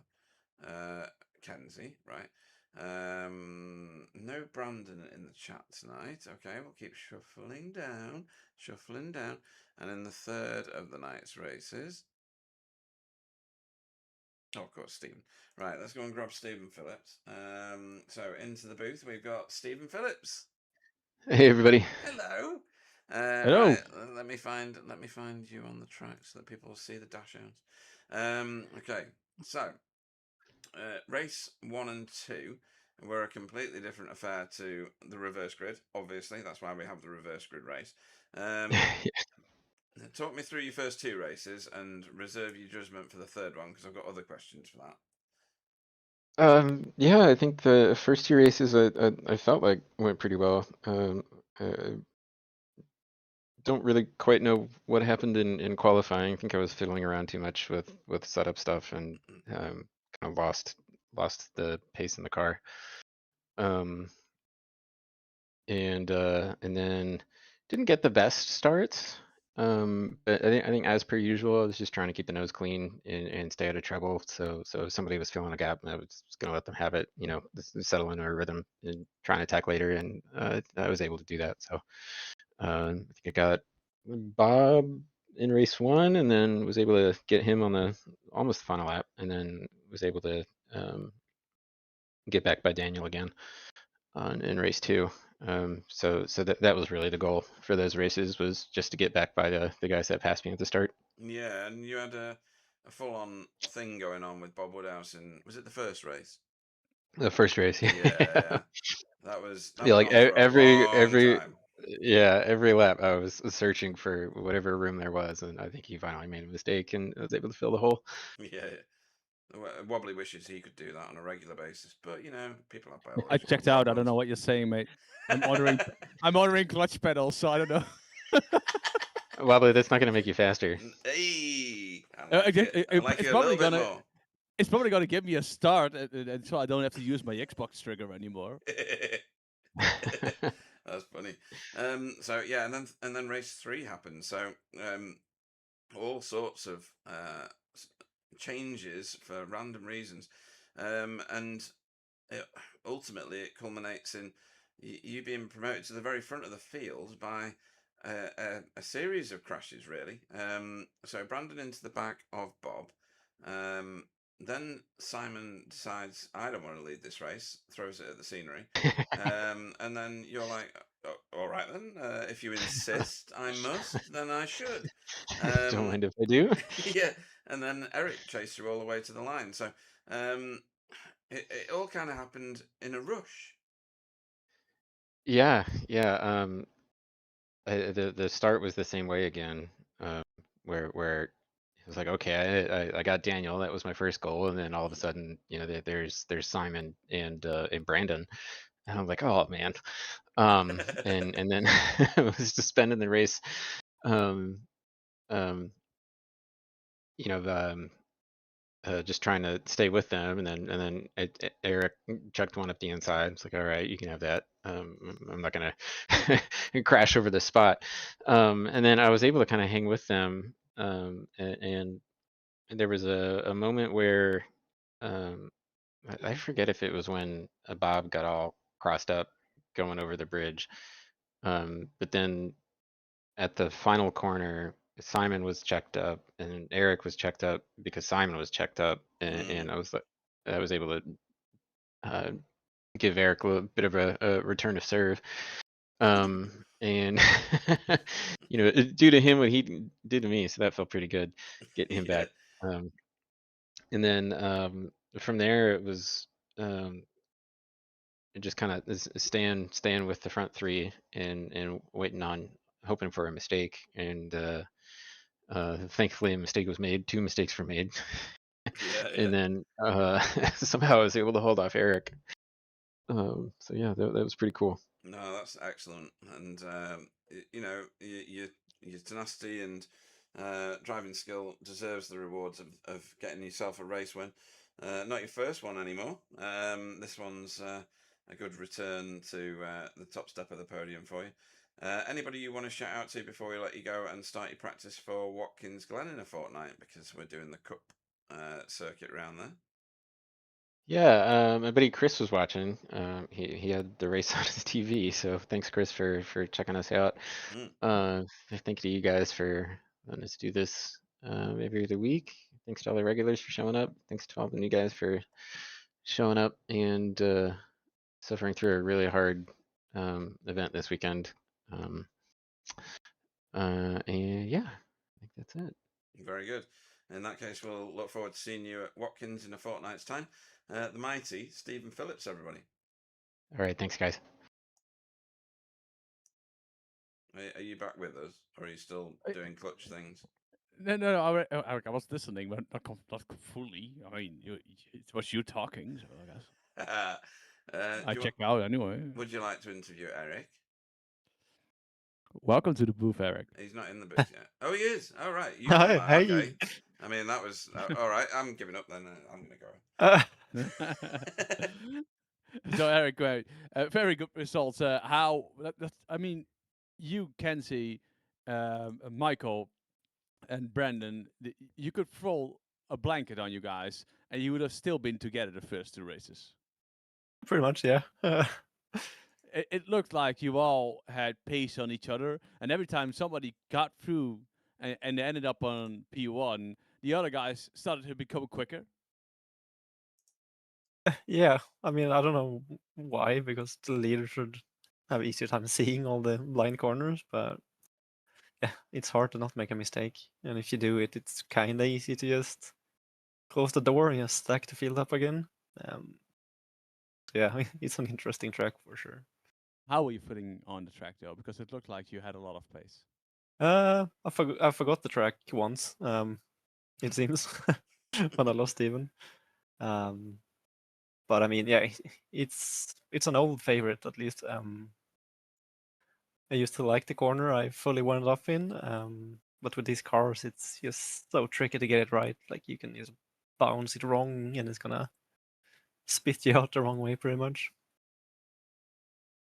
Hey, and you came in, help me out here in the first race. You ended up on third, right?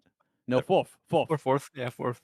And the second race, you ended up. I can't remember. Fourth. Third, fourth. But the last race was second. Yes. Yes. My short-term memory isn't that great, man. Yeah, we had a but little bit of a there tailgate were party in the last corner. Sorry, go ahead.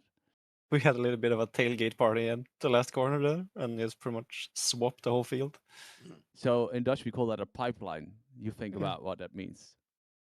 Oh, yes, smacked all the cars together. They were like Yeah, man. 5 cars deep into that. It looked a bit rowdy, especially the last last corner. Yeah, ended up in fourth and fourth. There was I was looking at the me and Pete. We both thought that you were gonna win the last race. I did as well. You did as well. Then I forgot about the track. No, at that point I was not sure because Brandon was still fighting with Bob. But then when Steven got past, I'm like, I do have a little bit more pace, but apparently I'm just quicker in the places you can't pass. Pete, can you rewind the stream, by the way? 1 second, and let's all look at the stream because Pete, can you do that? What? Rewind the stream. Rewind the stream Right. as the camera goes on the bridge. Sorry, Eric, because I saw my head Reverse saw the same thing. something which was freaking weird. So just rewind and go to the bridge camera. Oops, wrong button. Wrong button. Ah. That's forward. Yeah, I know it's still forward. Go backward. I'm trying to go backwards. Are There we we go. going for after the race? So no. That's, click on Pete's stream. Click on Pete's stream. Okay, and this is a different camera. What do you mean it's a different camera? There was a different camera just back then. Okay, never mind. Because okay. What are you on about? So Have you been drinking? No, yeah, obviously. But if you go over the bridge and you have the camera on the other side, like seeing the exit of the bridge, there's a shadow going under the bridge while you're on the bridge. You just erasing stuff? Yeah, okay, well, just rewind the screen. Or whatever. If you can get the other camera on, Pete. All right, I'll put the other camera on. Chill out. Jeez, When does so that- demanding. What? No, why is the other camera not there? I'm gonna do it. This one? No. This one. No. That's all the cameras. There are only these 3. Okay, whatever. Just after I mentioned it, just scroll back the stream and look at that. Never mind. Okay, so What the hell am I looking for? What the hell? Okay, no, never mind. I'll Or you can share just go screenshot. 1 lap after the finish and you can have that rolling. I'll share a screenshot. Whatever. Racing interview. Sorry, I got distracted. I can't help it. I know how you feel. So last race was really tense, right? Second race, you seemed to be on fourth position the whole time and didn't really make a move. Yeah, unfortunately, Brandon pretty much learned something from the first race and actually saved tires for the second one. So my plan was to went straight out the window. So that's a shame that people can actually adjust the stuff. That people can learn. from this. Yeah, that was a pity. So yeah, I was just stuck. I mean, And, it's a hard track as well. You need to be a lot quicker to actually make a pass easy. Yeah, because it looked like Bob was driving about a second, about half a second slower in the last race, and you guys were not able to overtake until Brandon did a attempt, which was Yeah, I mean, as long as you nail your breaking points, like it's impossible to get past pretty much, unless somebody makes a mistake. Like you need to get either they make a mistake, you get on the inside, or you have to be really precise on the brakes. Eric, one last question. Is there anyone you want to give a shout out to? I want to say thank you to, besides me for messing up your interview about a shadow. I just posted the shadow, by the way, in What? chat. Did you? Yeah, I did. Which chat? Via chat. Oh, right. Okay. Yeah. Look at Thank that the fucking team. shadow. It's under the bridge. Go to the lap after the finish and you watch that. That's also an odd thing. Why, The lap why- after the finish. Oh yeah, we saw that. We Yeah, we saw actually that. did that That was on live fun. broadcast. Yeah, that was Oh, good. you did. Why have you photoshopped a car underneath a bridge? Yeah, you see that, right? Uh-huh. It's weird, right? It also it's looks weird, like the innit? bridge is collapsing underneath the words performance tires. It's freaking weird. Yeah, that's not normal. Maybe it's oh shit! It was an Australian track. What, so it's upside down? Is that what you're saying? It's upside down. Okay, sorry. Infants. We again interrupted the interview. Eric, is there anyone you want to say thank you to? I want to give a shout out to. I guess the team, I guess. Everybody showing up for the SOF races, making sure we trying to keep it alive. The more people, the better. Well, that's great to hear, mate. And Let's some hope people you coming do. here as well. Yeah, man. Let's hope you do as good as you did today in the next race. Watkins Glen, I heard from Pete. See, Pete, I did actually pay attention. Only a little Watkins bit. Glen is a good track for us, so I have high hopes. Well, good to hear. We hope to see you next time on track, and good to have some cars crashing after the race. We'll make sure to find that jump. Yeah, do that. yeah. Cheers, mate. Cool. Right. I shall now drag in Vit Solomon. Good evening. Good evening. Evening. New band on the car. This is one I've not seen before. I did try and remember what they were called. You're gonna have to help me out with the name. Ziliel. Ziliel. Sounds like an angel.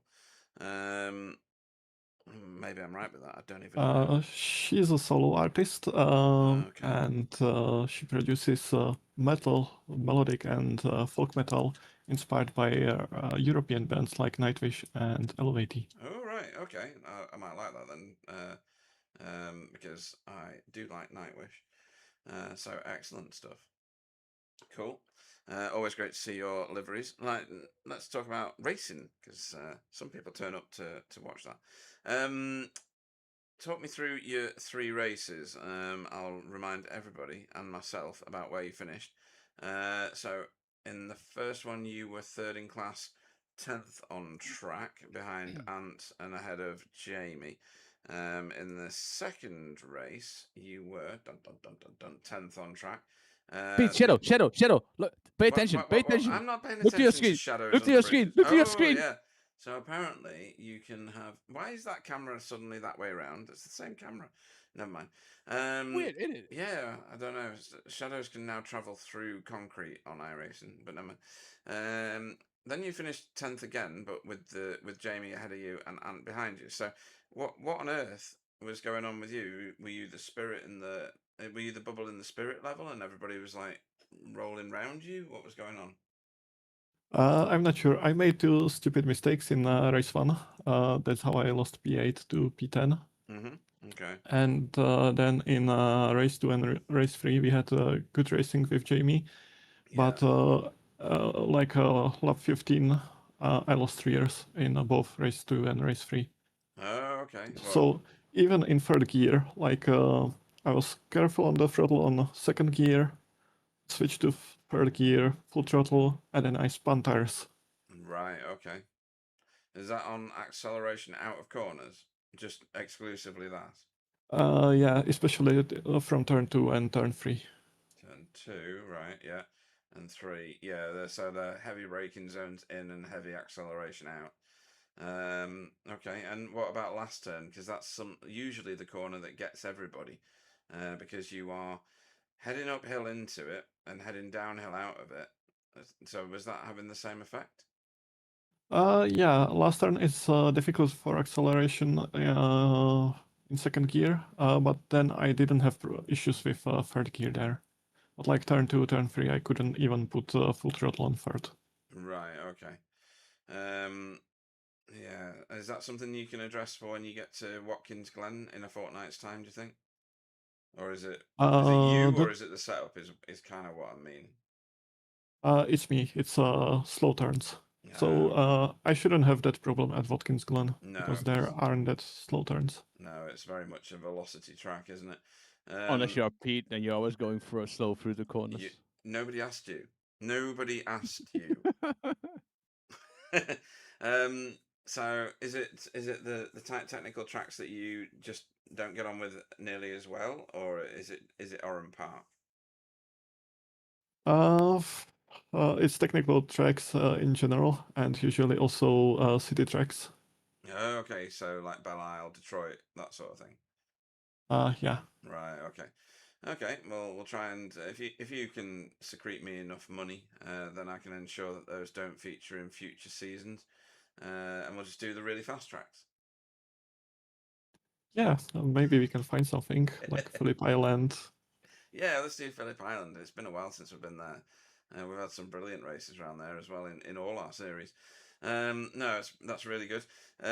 Anybody that you want to shout out to or thank before we let you go? Everyone on track today for really great racing, especially Jamie for those side-by-side battles, and also to you for hosting and casting. Thank you very much. And yeah, your battles with Jamie were pretty hot. We watched you for about half a lap side by side at one point, which was great viewing. You know, always great to have you in our leagues, and it's we even with 15 races, you don't need massive grids to get great racing. You just need great races, and that's what we've got. So, and you're pivotal to that. So, thank you very much, and looking forward to seeing you this time in a fortnight's time at Watkins Glen. Fitz Solomon. Yes, see you. And oh, you've already done it. In that case, Vincent, still back. Welcome to the booth. Hello. So you had a rough night, mate. Yeah, that's an understatement. What's going on? I don't know. It could have been track temp. It was 4 degrees hotter than what I've been testing. But yeah, just driving around the car just felt completely different. I was locking up into turn 1 all the time, which wasn't really happening to me in testing. And as soon as I got those tires hot, it was game over. So yeah. Yeah, because me and especially Pete thought that it was a no-brainer that you would have been quick on this track. Yeah, it's been a while since I've driven the track, but through the week I've managed to at least get like 100 laps in. Just trying to find a setup and stuff. Plus I'm trying to break in some new pedals, but I don't know. It just felt completely different tonight, and yeah, I have no answers. You said new pedals. What did you get new pedals? Yeah, I did. It's been 2 weeks since I've got them. So my first race with them was actually the V8 Scuffs race that I did last round. Which pedals did you get? I got the SimJack pedals, the like pretty much rip off of the Husing pedals, which are the cheaper ones. Yeah. They're the rip off versions of those, which everyone's kind of jumping on the bandwagon for it at the moment. So what's that? Yeah. Is it a copy of Huskies? Is that what I'm hearing? Yes, pretty much. Okay. Yeah, cool. Just a very cheaper version at a very affordable price. So it only cost me about $300 and something for these. So it's pretty much worth it. But yeah, that seems like a good it's a lot deal. different to really the pedals I had. But Huskies are like £1,000, so yeah. Right, so that does sound like a good deal. Okay, best of Yeah. luck with that. Sorry, over to you, Wobbly. I was interested in pedals just suddenly for a second. Yeah, no worries. I mean, I asked about the pedals, and then you jumped on the bandwagon. Yeah, I made it make sense to everybody. It's fine. You can thank me later. Don't worry. Okay, so Vincent. So next in 2 weeks we have Watkins Glen. Are you able to drive that one? And do you think that it suits your driving style a little bit better? I like Watkins Glen. I don't think Watkins Glen likes me. Every time I've gone there in officials, my I rating is plummeted with my safety rating. But yeah, hopefully, I'll do better. Hopefully, I stay away from Roy. He was my main issue in race 2 and race 3.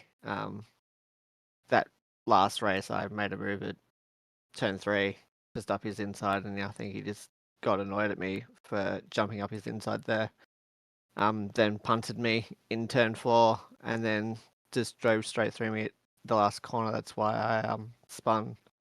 And then the next lap after that, I just locked up at turn 1, and I was like, nope, that's it. So, but yeah, hopefully, Watkins Glen will be a lot better, and hopefully we get a few more people. I know Oran Park is not everyone's cup of tea, and everyone has a lot of things on or doesn't actually own the track. So yeah, hopefully there's a bigger amount of people next race. I also think that you have to keep in mind that it's obviously the holiday season for us Europeans. That is true. So that does explain why the numbers are good, but could be better as well. Yeah. So Vincent, one question: are we ever gonna see a race with you in a car that is not broken? I can't make a promise on that one. I do like my panels of my car, but for some reason, no one else likes panels of my car. So. I do. I like your paint schemes. Yeah. Well, it's obviously good. I'm just joking, but yeah, you should have a rough night. Yeah, I gotta tonight, laugh at these. I gotta laugh at these things. Yep. Yeah, cool, mate. So Vincent, is there anybody you want to give a shout out to? You guys for the broadcast. Everyone that did turn up tonight, and all future hopefuls that want to join. So especially listen to the first to the intro because it's very informative, isn't it, Pete? Definitely. If you want to learn about terabytes and gigabytes and even bytes in Wobbly's instance, and cells, yeah. I must have to Very go back and informative. watch it then. Very, very good. Let's hope that it's not gonna get clipped, Pete. Yeah, no. Sure. Well, good having you, Vincent, and we hope to see you have a better outing in on Watkins Glen. Yeah, catch you guys next round. See you, man. Cool. Well, again, we've proven that V8s and not a massive field, 15 races, still good, still healthy for a summer season racing league in the Northern Hemisphere. As Wobbly said just now, it is holiday season. Just watching Vincent going for a spin there on the front of Roy's car. Lovely. You what? Simply lovely. Simply lovely. We're going to see that nice donut they did as well, which is kind of cool. Excuse me. Oh dear, my dinner's repeating on me. But we need to select our drivers of the meeting, Wobbly. Right, so do you have a driver in mind? Yes. Do you? Right, because I really don't have a clue right now. Okay, so I'll elaborate on mine first so you can think. Go on then. So I've been looking at the top. Again, I said it last time. I know that sometimes a BSTV Cup driver accelerates and rises above his skill level. But today, again, I think that everybody in that range basically performed as we expected them to perform again. So I was thinking Stephen Phillips for a second. Because he obviously did a really good job. Just got bumped up to pro and won a race. I do want to give him a shout out. He's not going to get the vote, but I do want to give him an honorable shout out because I think he performed really well. But looking at the top four, I think that from my perspective, one of the top four needed to get it. But Kenzie spun someone. Brandon spun someone. Michael Harley Davidson broke his car, although be it without his fault, but he did broke his car. Simon, I was also thinking Simon because he somehow got into the lead, but then he cocked up turn one. There's one person left, and that's Eric Blix because he was the most stable of all of them. Funny that, because I was going to go the same way because he got a second, a third, and a fourth Yes. throughout the race, the most consistent of all of the drivers easily. So I think we've ended up agreeing that we're both going to vote for Eric. So you know that because I said it first, you're now agreeing with me, and I'm in the right. No, right? I'm not. I don't buy into the principle, therefore I cannot support the argument. But we are both inadvertently. Shadows. Yeah, Oh, shadows. Yeah, I don't know why they've done that on iRacing, but they've obviously overlooked something significant. They won't ever remap this track, so we're gonna have to put up with the weird shadows forever. In fact, if you look at the broadcast now, one car has a shadow and some don't as they come round Disappear. the corner. Yeah, they just vanish. It's a bit strange. So I think it's not just the bridge. I think it's other stuff too.